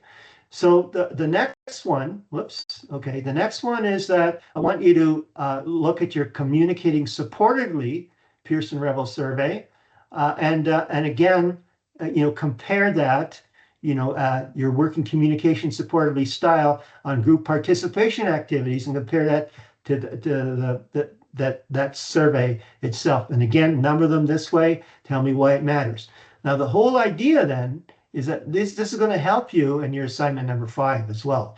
So there'll be things to be gained by that. And if you want to have a look at it, again, these links are not available off of this picture in this presentation. But if you go to topic 11 and you go to these participation topics, you can click on this link and really get a sense of what your assignment 5 is going to look like to really trigger you into doing a great job here, so that if you, when you do answer those kind of questions, you will have really kind of done the thinking for it already. Okay, so what it is, this video here is really getting you ready to do, we talked about a SIPOC. And that's really, a supplier analytical tool, where you look at, the various components of this SIPOC, which I will get into. But this tutorial would be a good thing to go through. I'm not going to go through it on this presentation, but it's here for you. It's only not, it's only 9 minutes, but it would really give you some insights into doing a really good job on this. So it'd be good if maybe even your team could, watch this together. Okay, so here now, what I'm doing is I'm giving you, the tools and the content kind of to deal with, to look at Tim Horton's SIPOC.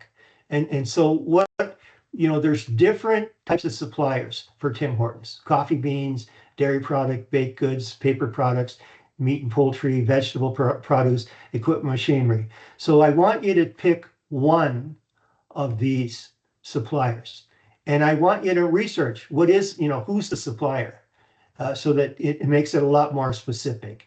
All right, and do that. You can you pick one of these, to do 11C and 11D. All right, and that's where the group piece comes in. Okay, so here's 11C. So what 11C is that, okay, you've picked your supplier, that you need to do, one of the suppliers for Tim Hortons for both these same exercises, 11C and 11D. And what I want you to do is then download the actual template, and complete that particular template. And so that, you're going to get something like this, and then you fill it out for one of these Tim Hortons suppliers, and you've picked from here. So, so find out who, say, the vegetable and the produce, one of them of the suppliers are, so that specifically you know who they are, and then you fill this out. Okay. The second piece is that particular supplier, again, I want you to use this numbering system, and I want you to kind of fill out the actual attributes in this particular description. And this is a model for supplier evaluation. So to analyze how competent that particular supplier is. And again, because you specifically mention that supplier, you should be able to get information, on the net to be able to kind of talk about their competency, their capacity, their commitment to quality, consistency of performance, their cost. So please, highlight, each subheading, competency, number it, like 2.0 capacity, at 3.0 commitment to quality, and fill this out. And then again, you'll be able to see what's going on. You can use the outline provided in this and go to topic 11 to click on this to be able to do that. Okay, so that's basically it. It should be straightforward to be able to fill this out. Again, if you watch the video, you'll really get a good sense of how it's done. And the more that you can apply, a good approach to the template that you've been given, the better off that you're going to be. Okay. All right. So operations management transformation process. So, we talked about this, in earlier topics, but the transformation process, it adds value to them, right? And the inputs are raw materials. Sometimes it's just, parts that are assembled, and the inputs are information or people, right? So understanding what that is. And then, so here's where this comes in, building, labor, machines, materials, customer information. You put something together, and then this gets transferred into a particular output, and you have some controls. But again, that's how you add value. It's the difference between the cost of the inputs and the value price of the output. So that's where it is. And then the different types of transformation, we're one in this topic now that we're highlighting in exchange.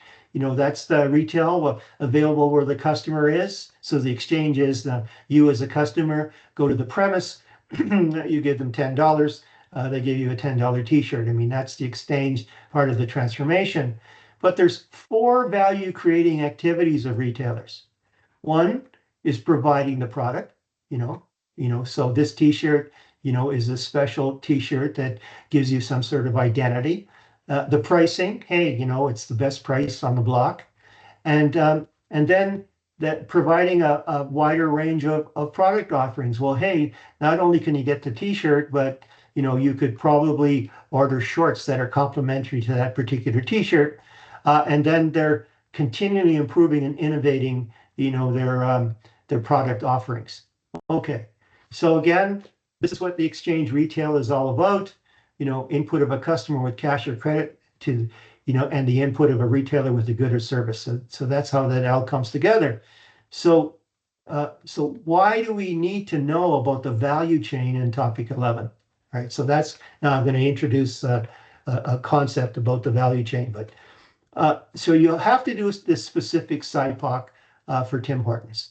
And what the SIPOC is all about is that, you comment on which supplier it is. And again, just pick one. What inputs does that supplier provide? What's the process, of those inputs coming to Tim Hortons? What is their particular output for that? And then what are the customers for buying that? So again, it might be milk, to produce donuts, I don't know, and then the customer's buying donuts. So the thing is pronounced SIPOC. That's how it is. And by creating the SIPOC, what will it accomplish? Well, it really gives you a sense of why are we doing this? Well, you want to make the value chain leaner, better, faster, cheaper. How can we make this process easier? So it'll really give you a sense. And, I think I've talked to you a lot about the business process improvement, where we would actually do the process flow. And now we had something to look at to be able to get a sense of how can we improve it. So when you see the value chain, it's essentially, an illustration of the process going through, to a final product. And that should help you really innovate on how you make that, especially if you have the supplier to the customers. So the supplier saying the raw milk supplier to Tim Hortons, and then Tim Hortons the customer. Then you can really have this conversation of how do you improve things, because the supplier of milk may produce it in a different container that would help, say, be Tim Hortons be more efficient in using that milk to produce their products, right? So how are we delivering the quality product to our customers? How can we improve the way we manage our suppliers? Are our suppliers delivering what we need? Do we need to know the personas of our customers and what demographics they fall into, to know that everybody's on board in their contribution, to add to the pain relievers and add to the gains, in the value proposition? Are there inefficiencies we can improve when creating our products? This right here is really good to understand for test purposes, and also really good to understand, for doing a SIPOC for Amazon as well in that assignment number 4. So let's get to, the value chain, which is really how to understand to do the SIPOC, all right?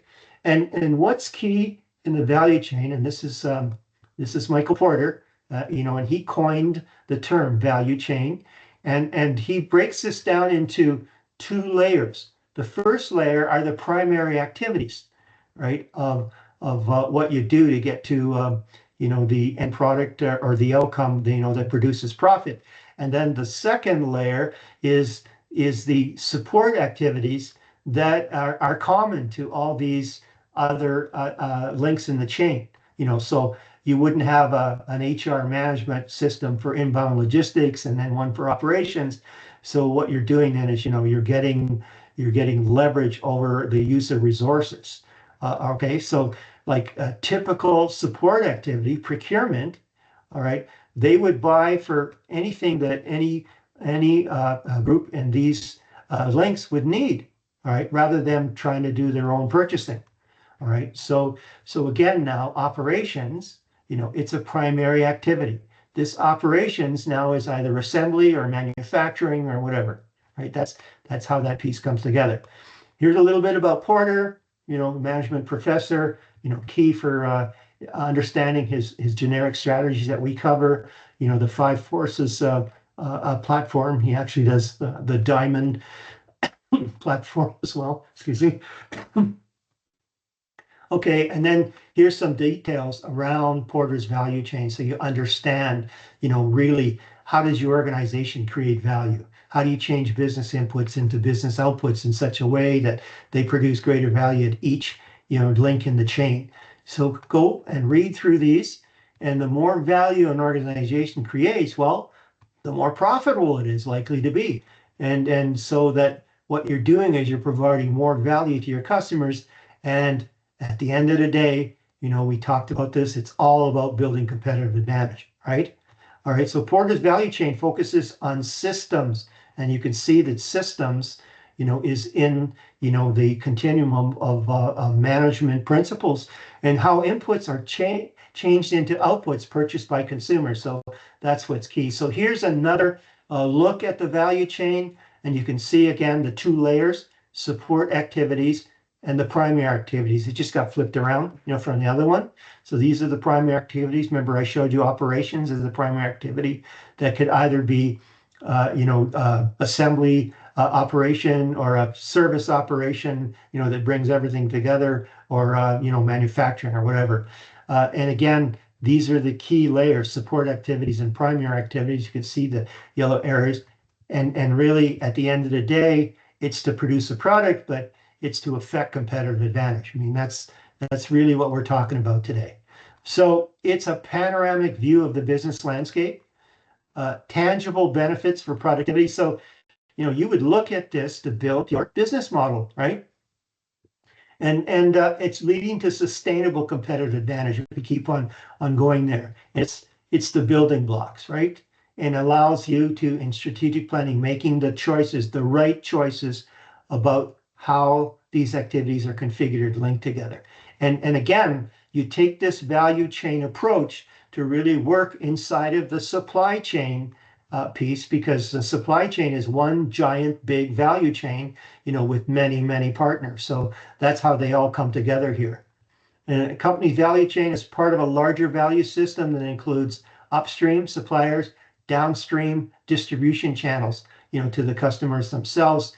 And strategic planning are the external linkages, and again, collaborating, and especially now, because we're going to talk about enterprise resource planning, which is an overall platform that looks at every aspect, of the key processes, that brings all the players and all the activities together, under digitized approach to viewing it, and that influences all the pieces of how you can create competitive positioning, with your overall supply chain, with your overall value chain. Okay, so strategy reflects the set of choices made by regarding how value chain activities are configured and integrated, right? Adds value to the final product. So you're making all these decisions around resource allocation, around the technology that you're going to use, around the process optimization. These are all strategic choices.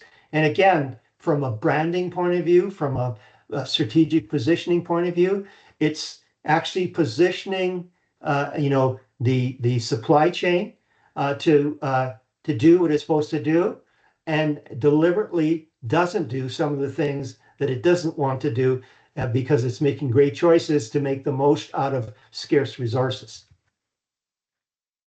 Okay, so what are the benefits? Well, productivity, cost savings, uniqueness in terms of competitive advantage, in terms of enabling differentiation, enhancing customer satisfaction.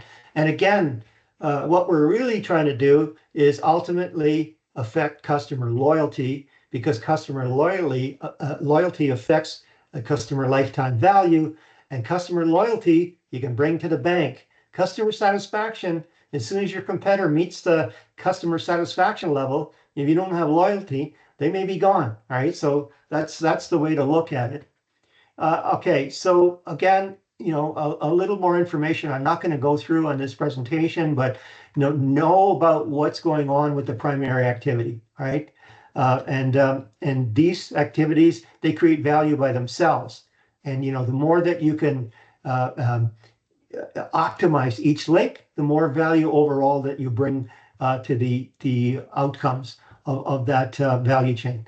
All right, indirect activities, they make sure that they coordinate and they integrate everything that's going on. And then quality assurance activities, they ensure the direct and indirect activities meet standards. And then what gets measured gets done, right? Okay, so here's some things around the sub-activities. Here's the links that go on.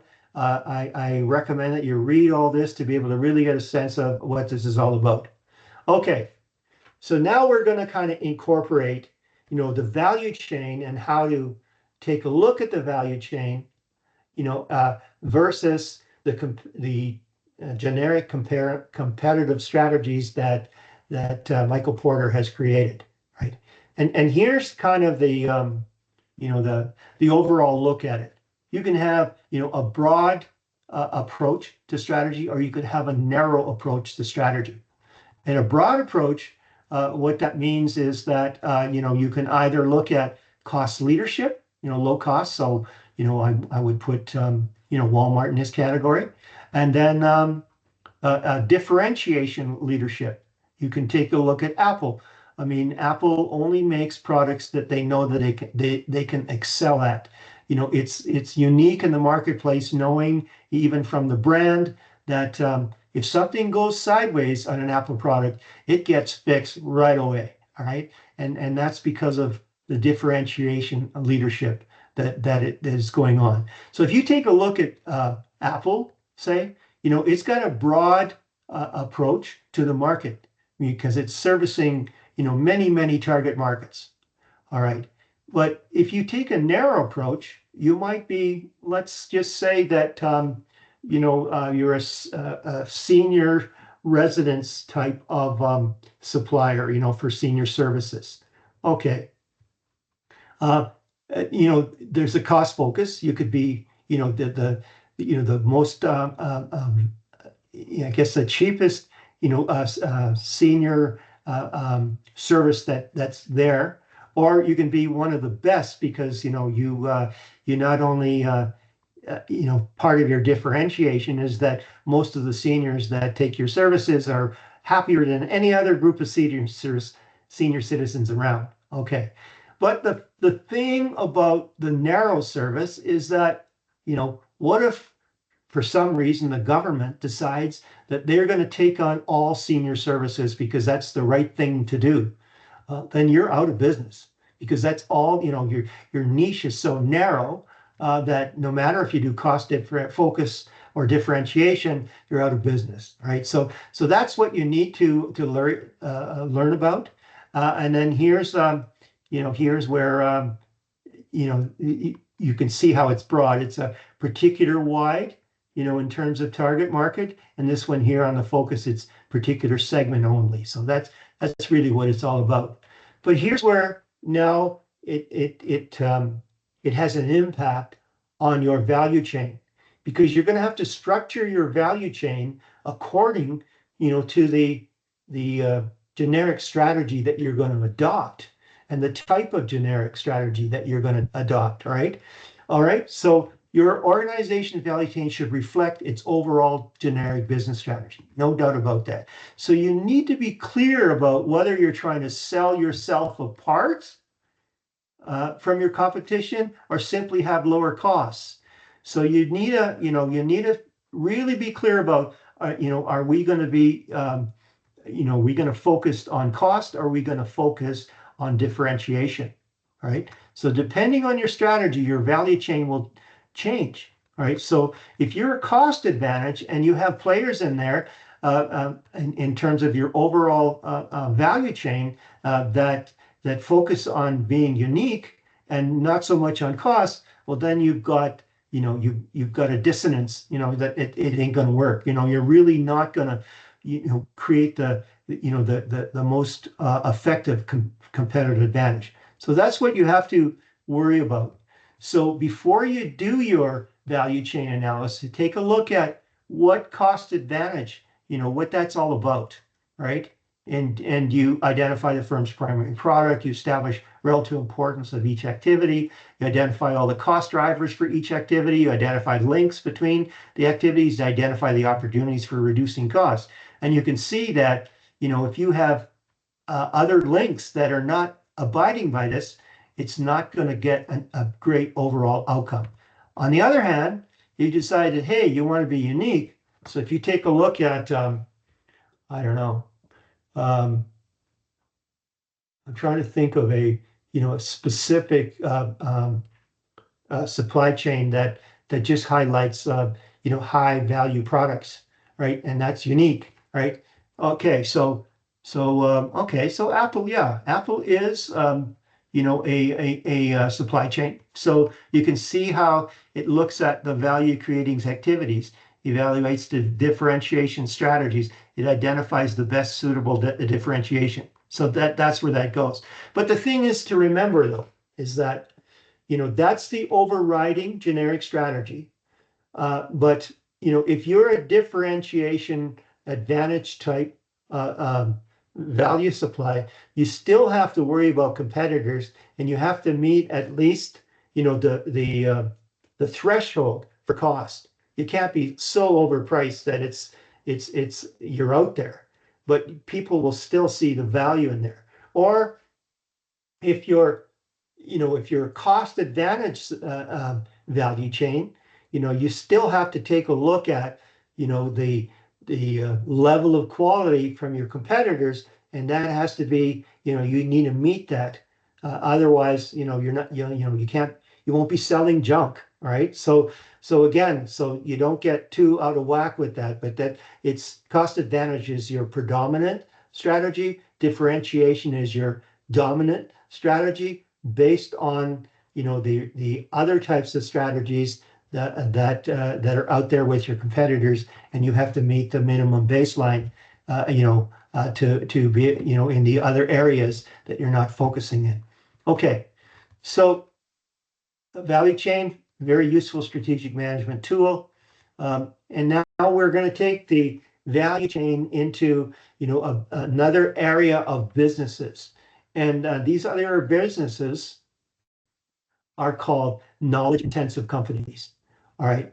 And what are they? So they're service-based organizations that solve complex problems, problem solutions for clients. So like human capital and expertise, so a company like a key HR, uh, global consultant, would have a lot of human capital and expertise that few organizations possess.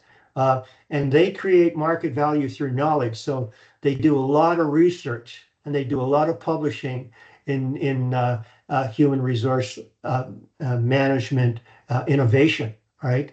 And then they have a lot of competence, building inside of their own organization, right? So examples of knowledge firms, so pharmaceuticals, new materials, telecommunications, information technology, like IBM or whatever. So that's where that is. So this is key. Knowledge intensive firms have key characteristics. So they have knowledge, skills, and experience of staff, and knowledge is often difficult to imitate, right? So they have some key competencies and key expertise, all right? And you got to understand that that has knowledge stocks, so they have platforms that they've created. They have research reports. Those are all stocks, all right? And then flows. So what the flow is that they will transfer technology to you, their technology. They will transfer capabilities or competencies, right? So they rely on the creation and transfer and integration of knowledge, right? So again, there's the stock, data, information, knowledge, and then there's actual flow where they will actually share that piece. So here's their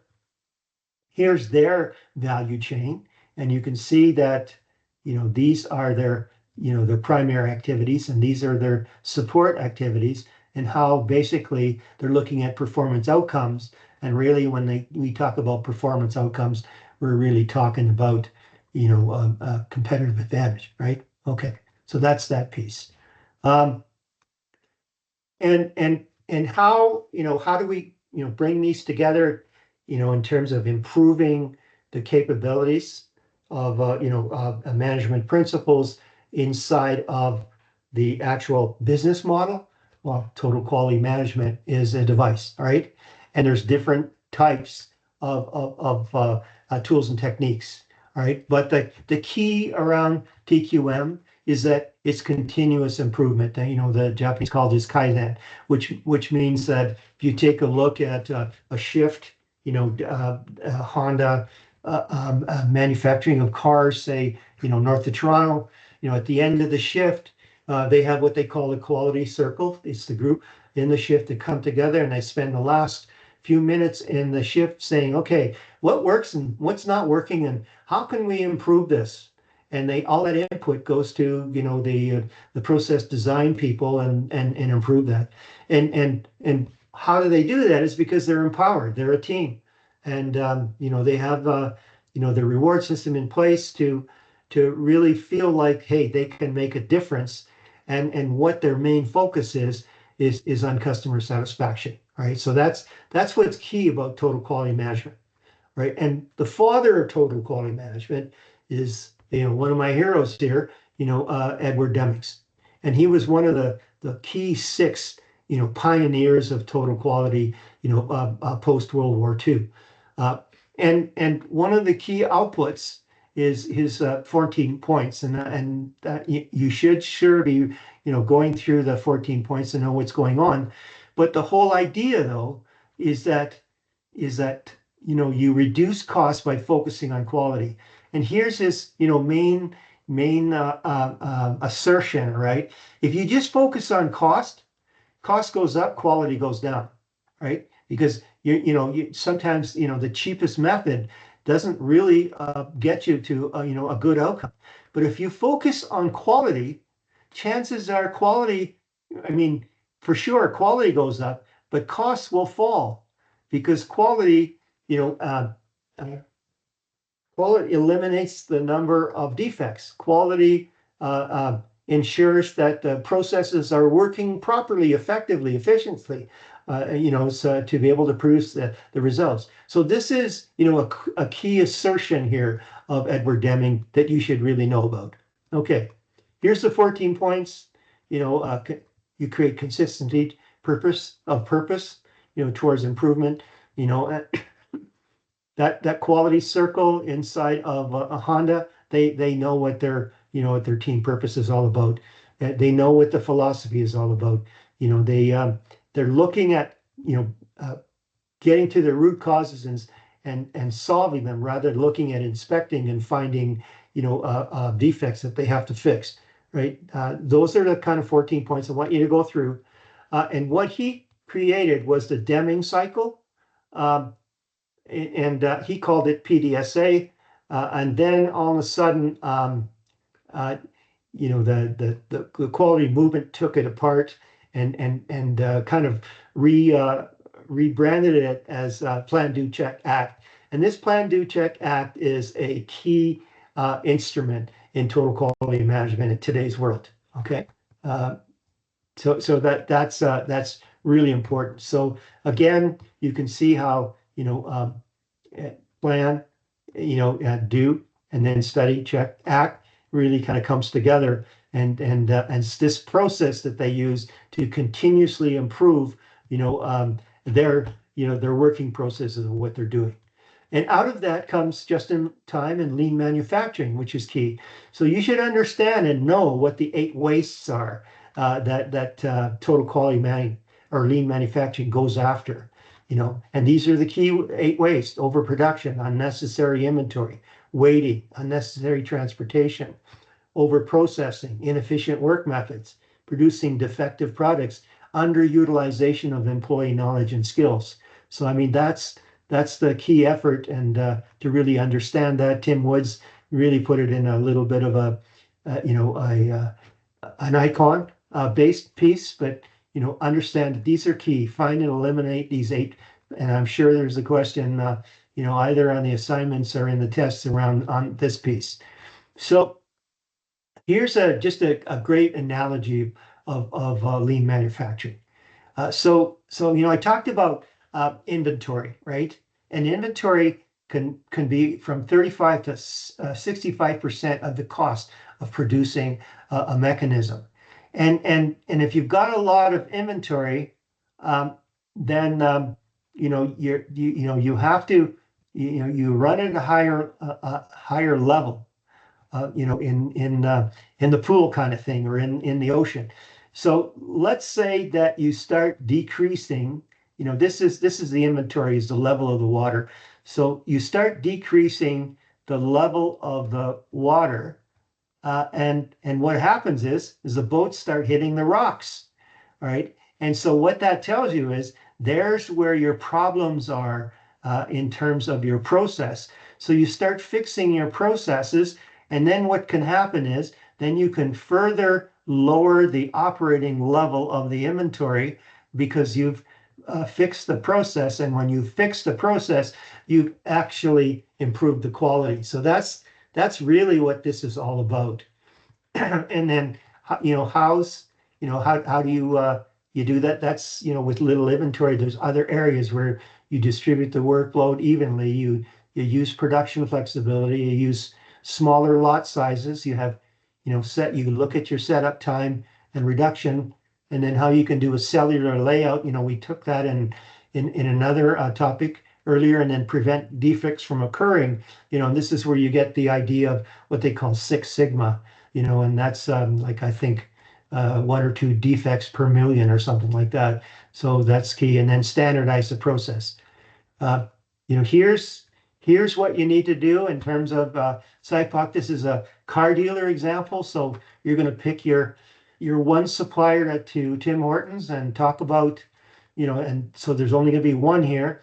And then, what kind of inputs was that supplier put to Tim Hortons? And then, what's the process, to be able to use that supplied item and then what outputs, to Tim Horton are they creating, what's going on with the customer, and then what are the requirements. So you're gonna have to fill that out. Again, I think we covered this slide again. You've got to answer these following questions because this is what helps you improve, excuse me. This is what helps you improve your site, your value chain. And then here's the definitions of what they are. And then choosing a supplier itself, there's all these things that you need to take in mind, when you look at your supplier analysis. It's really key because a lot of times, if your supplier analysis doesn't have the same value set, doesn't have the same capabilities that align with your supply chain or your business, like Tim Hortons, you're really affecting your brand. You're really affecting, profitability, the quality of the product going out. All right. So in a supplier identification selection, what you do then is that you take a look at, looking at how, a list of suppliers. You establish the qualifications. You develop an initial list that you're going to look at. You go out for a request for information because sometimes they have better information that you do about how they can supply what they're supplying to you, and have better methods and things. So then you take that information and integrate it into, now you go out and you do a request for proposal, and you've got all this better information so that your proposal, your request for proposal is more rigorous, and then you evaluate that process. You do a short list and then you do the selection. So that's how it all comes together. But you look at, detailed agreement on service levels. What kind of service can they do? Long-term contract, shared interest in key objectives, customized service, exchange of information, protection of intellectual protocol. And so that you can't do this lightly. You need senior management, you need legal staff, you need finance staff, you need technical staff and end users to make sure that you're helping in that. And then you do establish the qualifications on all these pieces that are going to be germane to your your value chain. Okay, and so you need to go through these pieces, and choosing suppliers is just absolutely key. All right. So, the closeness of relationship, and we're going to talk about Keiretsu, and so here's the deal, is that sometimes you can have a key supplier that becomes a strategic supplier, and you develop this win-win approach that they're in for the long haul, and their success is your success, and your success is their success, and that works really key. And in terms of developing, a lot of good things. So these are some of the parameters that you take a look at to choose that supplier. And this is just an information piece, is that especially in a supply chain, there's what they call collaborative planning, forecasting, and replenishment. And that's a key platform. And partners are trained, to work together collaboratively, right? And so that they see the whole picture in terms of, how right from the raw material supply to the end product being delivered to the customer, it's done in an optimum way, and it covers off, the best of knowing, what's going to happen in the marketplace, and how they're going to, do the supply.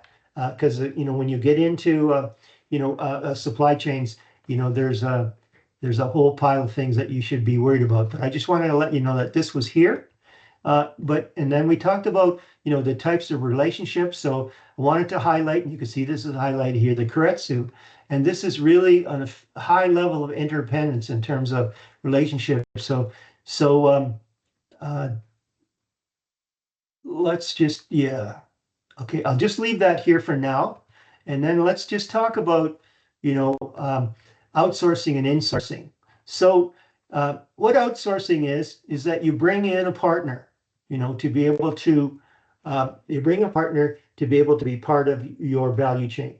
And they have the expertise to do that, and they will probably do it at a lower cost and a better quality than you could do it if you decided to create a department to be able to do what they're doing for you. All right. So when you create a department to do it yourself, that's insourcing. When you look at a partner outside, that's outsourcing. All right. And insourcing, uses the own organization's personnel or resources to accomplish that task. And what that comes down to is that make or buy. So a make is insourcing, a buy is outsourcing. And you do this analysis because sometimes there's advantages and disadvantages depending on, the type of insourcing or outsourcing you're going to do, right? So the cost of make or buying. So if you make it yourself, then you got to deal with, insourcing in terms of putting a production area together. You need extra labor, you need a monitor, you need storage, you need waste disposal, you need extra training and expertise and whatever. But if you buy that service, if you outsource this, well, you still have to worry about the purchase price, the sales tax, the shipping, the storage, the ordering. So that these things can, turn out to be not so good sometimes. So you got to optimize that. And what you're doing then is you're really looking at, the avoidable costs, the pros of making, the cons of making versus the cost of purchase, the pros of buying, the cons of buying. All right. So that's really what where you're looking at. And here's how it all transforms. So in outsourcing, you got to worry about security. You got to worry about protection of intellectual property. You got to worry about loss of control, loss of ownership. And if your supplier doesn't, keep to your brand requirements, it could erode your brand. But the benefits, you get expertise, you get investments, you try before you buy, you focus on the core business, right? So that's the key. All right. And then, if I told you this 2 times, I didn't tell you enough. When you're looking at outsourcing, you never, ever outsource your core competencies, your secret sauce capability. You never do that, because what you're doing then is you're training someone to be your competitor someday. So you only outsource, what's maybe trivial, like nuts and bolts, and that's doesn't have a bearing on your competitive advantage, and that you'll get true advantages out of that. So that's what's key about that. The worst thing you could do is train somebody to compete with you. Okay, so let's go back to Keiretsu networks and understanding them. All right, and so what happens is they boost profits and they drop costs. I mean, that's the whole idea around that. And you can see it's a business network, and the Japanese are really great at this. And you can see where you have these people that are tied here in sort of strategic relationships, and they're close knit, and they work from mutual benefit, and it's a win-win long-term arrangement, to be able to foster long-term cooperation and shared success. I mean, that's what Keiretsu is all about. And you can see here's one for a business group structure, in terms of what this one's all about. So that's a good example for that. And now we're going to just talk about supplier evaluation. And what this is that you establish criteria, as we covered earlier, about sometimes, because it's a large product that you're bringing in for assembly, transportation, if it's not close by, could really, affect your overall or your overall costs. So that location, where is that? I mean, could be, a higher on the list of weights. So what it is that this is the percentage of importance, really, in your overall decision. So you can see that, all these weights, result in the number 1, right? So right now, 0.2 of the weights, it means that innovation, research, and innovation skills are the most important criteria in picking a particular supplier. And so what you do then is you look at the score. How would you score these? Because you're comparing, maybe against 4 or 5 possible suppliers. You give them a score, between 1 and 5, and then you give them a weight. All right.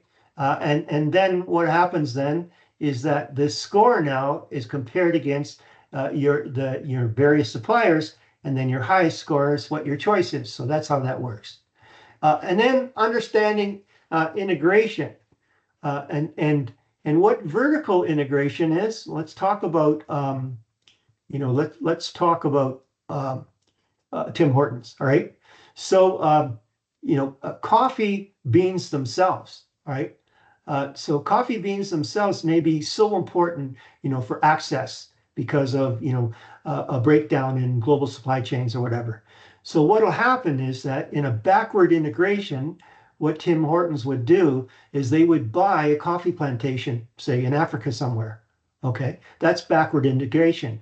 And now they have a secured supply and with good price controls.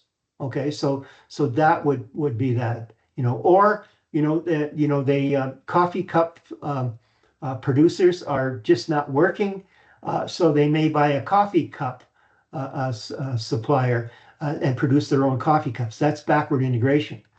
But here we are in terms of, they decided that, just building Tim Horton shops, all around the country is not good enough.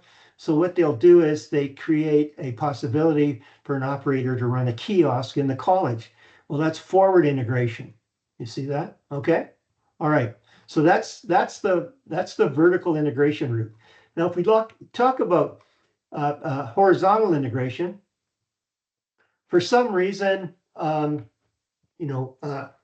it always starts with some sort of synergy, but normally what you would look at is that say that, hey, they really have all these kiosks, and the people that drink coffee also buy smartphones, and they say, well, in a horizontal integration, we will buy a smartphone retail operation, and we will place it on the same lot, or work it into the building of each Tim Horton. Right? That's horizontal integration. All right. Or they might say, you know what? It's time to buy Second Cup. Right? Second Cup is their competitor. All right. So they would buy Second Cup and then integrate it into their Tim Hortons network. And in some cases they won't rebrand it. In other cases they will. They'll just rebrand it as Tim Hortons. And then maybe there's a market player, and they'll buy that market player out that has a dominant. But that's what horizontal thing. It's either a merger, or it's a buyout, or it's an additional corporation that they buy. So it's an expansion of strategy that involves acquisition of another company in a same business line, roughly. Okay. Okay. So now what you need to understand about supply chain management is that there's the logistics, what goes on in supply, and then there's the management of it. And you can see that on the supply chain management, there's a lot of planning and improving, and a lot of data analysis to be able to impact, the different types of links, in that supply chain, right? So that's where that is. But what you need to understand mainly is that information on a supply chain works both ways, right? So, right from the raw material suppliers, to the manufacturers or whatever, and then the information on the production and the logistics and whatever comes back as well. So this information is always going back and forth. But then we have forward logistics, and that's basically from raw materials to, finished goods or services that gets provided to the customer. But what's really worked a lot now, and you can see that it's highlighted, is the reverse logistics of supply chains now, which has become more and more important. And what reverse logistics are is that, okay, the customer orders a lawnmower and it breaks down and the customer is in Timbuktu. So they have no a person that can fix that lawnmower. So they want to be able to send it back to, that particular operation that they bought it from. And that operation, will send it back to, the manufacturer or whatever for repairs. That's what they call reverse logistics. All right. Or, you know, um, you know, yeah, that's about it. Like skids, like they'll send skids back if they bought things on skids. That's reverse. And you can see that reverse logistics are backward logistics. Okay. And here's, someone who has a defective return. It'll either get fixed or refurbished, and how this all comes together. I've told you this before, competition is no longer between companies, it's between supply chains, and supply chain management is all these elements that you need to bring it together in terms of, transportation vendors, credit and cash transfers, you name it, it's all there. And then we get into, how do we overview all of this? And one of the bigger pieces is, enterprise requirement planning. So enterprise resource planning, okay, in other cases. So it's a platform and it integrates the finance, the human resources, the logistics, the manufacturing, the supply chain management, the customer relationship management. It's all in one. So everybody can get an idea of what's going on here. And so, what is ERP? So it's a system to attempt to integrate all functions. Integration is the key word. So it integrates the customers and suppliers. It has a integrated database. It has best practices, and so it's the full-blown piece in the value chain of going through. So you're integrating and you're standardizing. You're reducing inventory. There's all these major reasons for doing ERPs, and what are the internal benefits? It's real time. You can see what's happening. It increases productivity, reduces operating costs, improved internal communication, all those good things, all right? Improved customer service, all those pieces. And here's the thing, though, is that it's not easy to implement, right? So if you're an organization that, is a fair size and wants to, implement, an ERP software system, you're going through a lot of transformation, and I talked about this earlier in transformation, where your productivity will really drop as these changes start, basically dismotivating people, where you get into this valley of despair before you start going through this. So be cognizant of transformation, to know that you're going to come up to, this resistant and change. And again, you celebrate all your wins all the way through, to keep things going. Just to know, 53 companies out of 63 reported savings of 5 million, with median annual savings of 1.6 million. 9 companies account for 73.4% of reported savings. So there's a lot of benefits to get out of this. But project management, it could be, very, very onerous to be able to take on. Myself, I had the experience of being at TELUS when they integrated SAP into their, as an ERP system in their organization.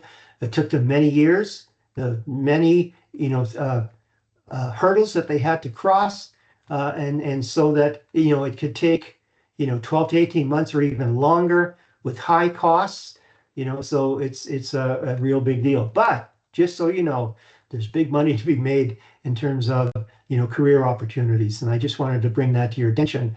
If you could get SAP qualified and become a consultant, you can make really good money. And you can see here, these aren't test questions, by the way, but they're just for information, and, as you're going through. So that's it. Okay, that's it for topic 11. Hopefully I brought you through this piece. And remember, I'm just an email away you'll be studying for test number 3. Send me an email at any time. If I know that it's going to help your colleagues, I will actually broadcast the response on a notification on Blackboard, and I will personally thank you by first name, for bringing that up. There's no such thing as a bad question. Some of them, I'm sure 10 peers would want to ask the same question, but don't. So I'm asking to be a little brave and send me these questions, and we can keep a dialogue going, to be able to do that. Again, I know you're in test 2 right now. I'm tied up tomorrow, so this is just a recording going through and be released tomorrow on June the 5th. Okay? Okay, go from there. I wish you the best in this course. And again, now your survey for this course has opened up, I think, as of today. So you can comment on my performance, and I'd appreciate your feedback. Okay, take care. All right, bye now.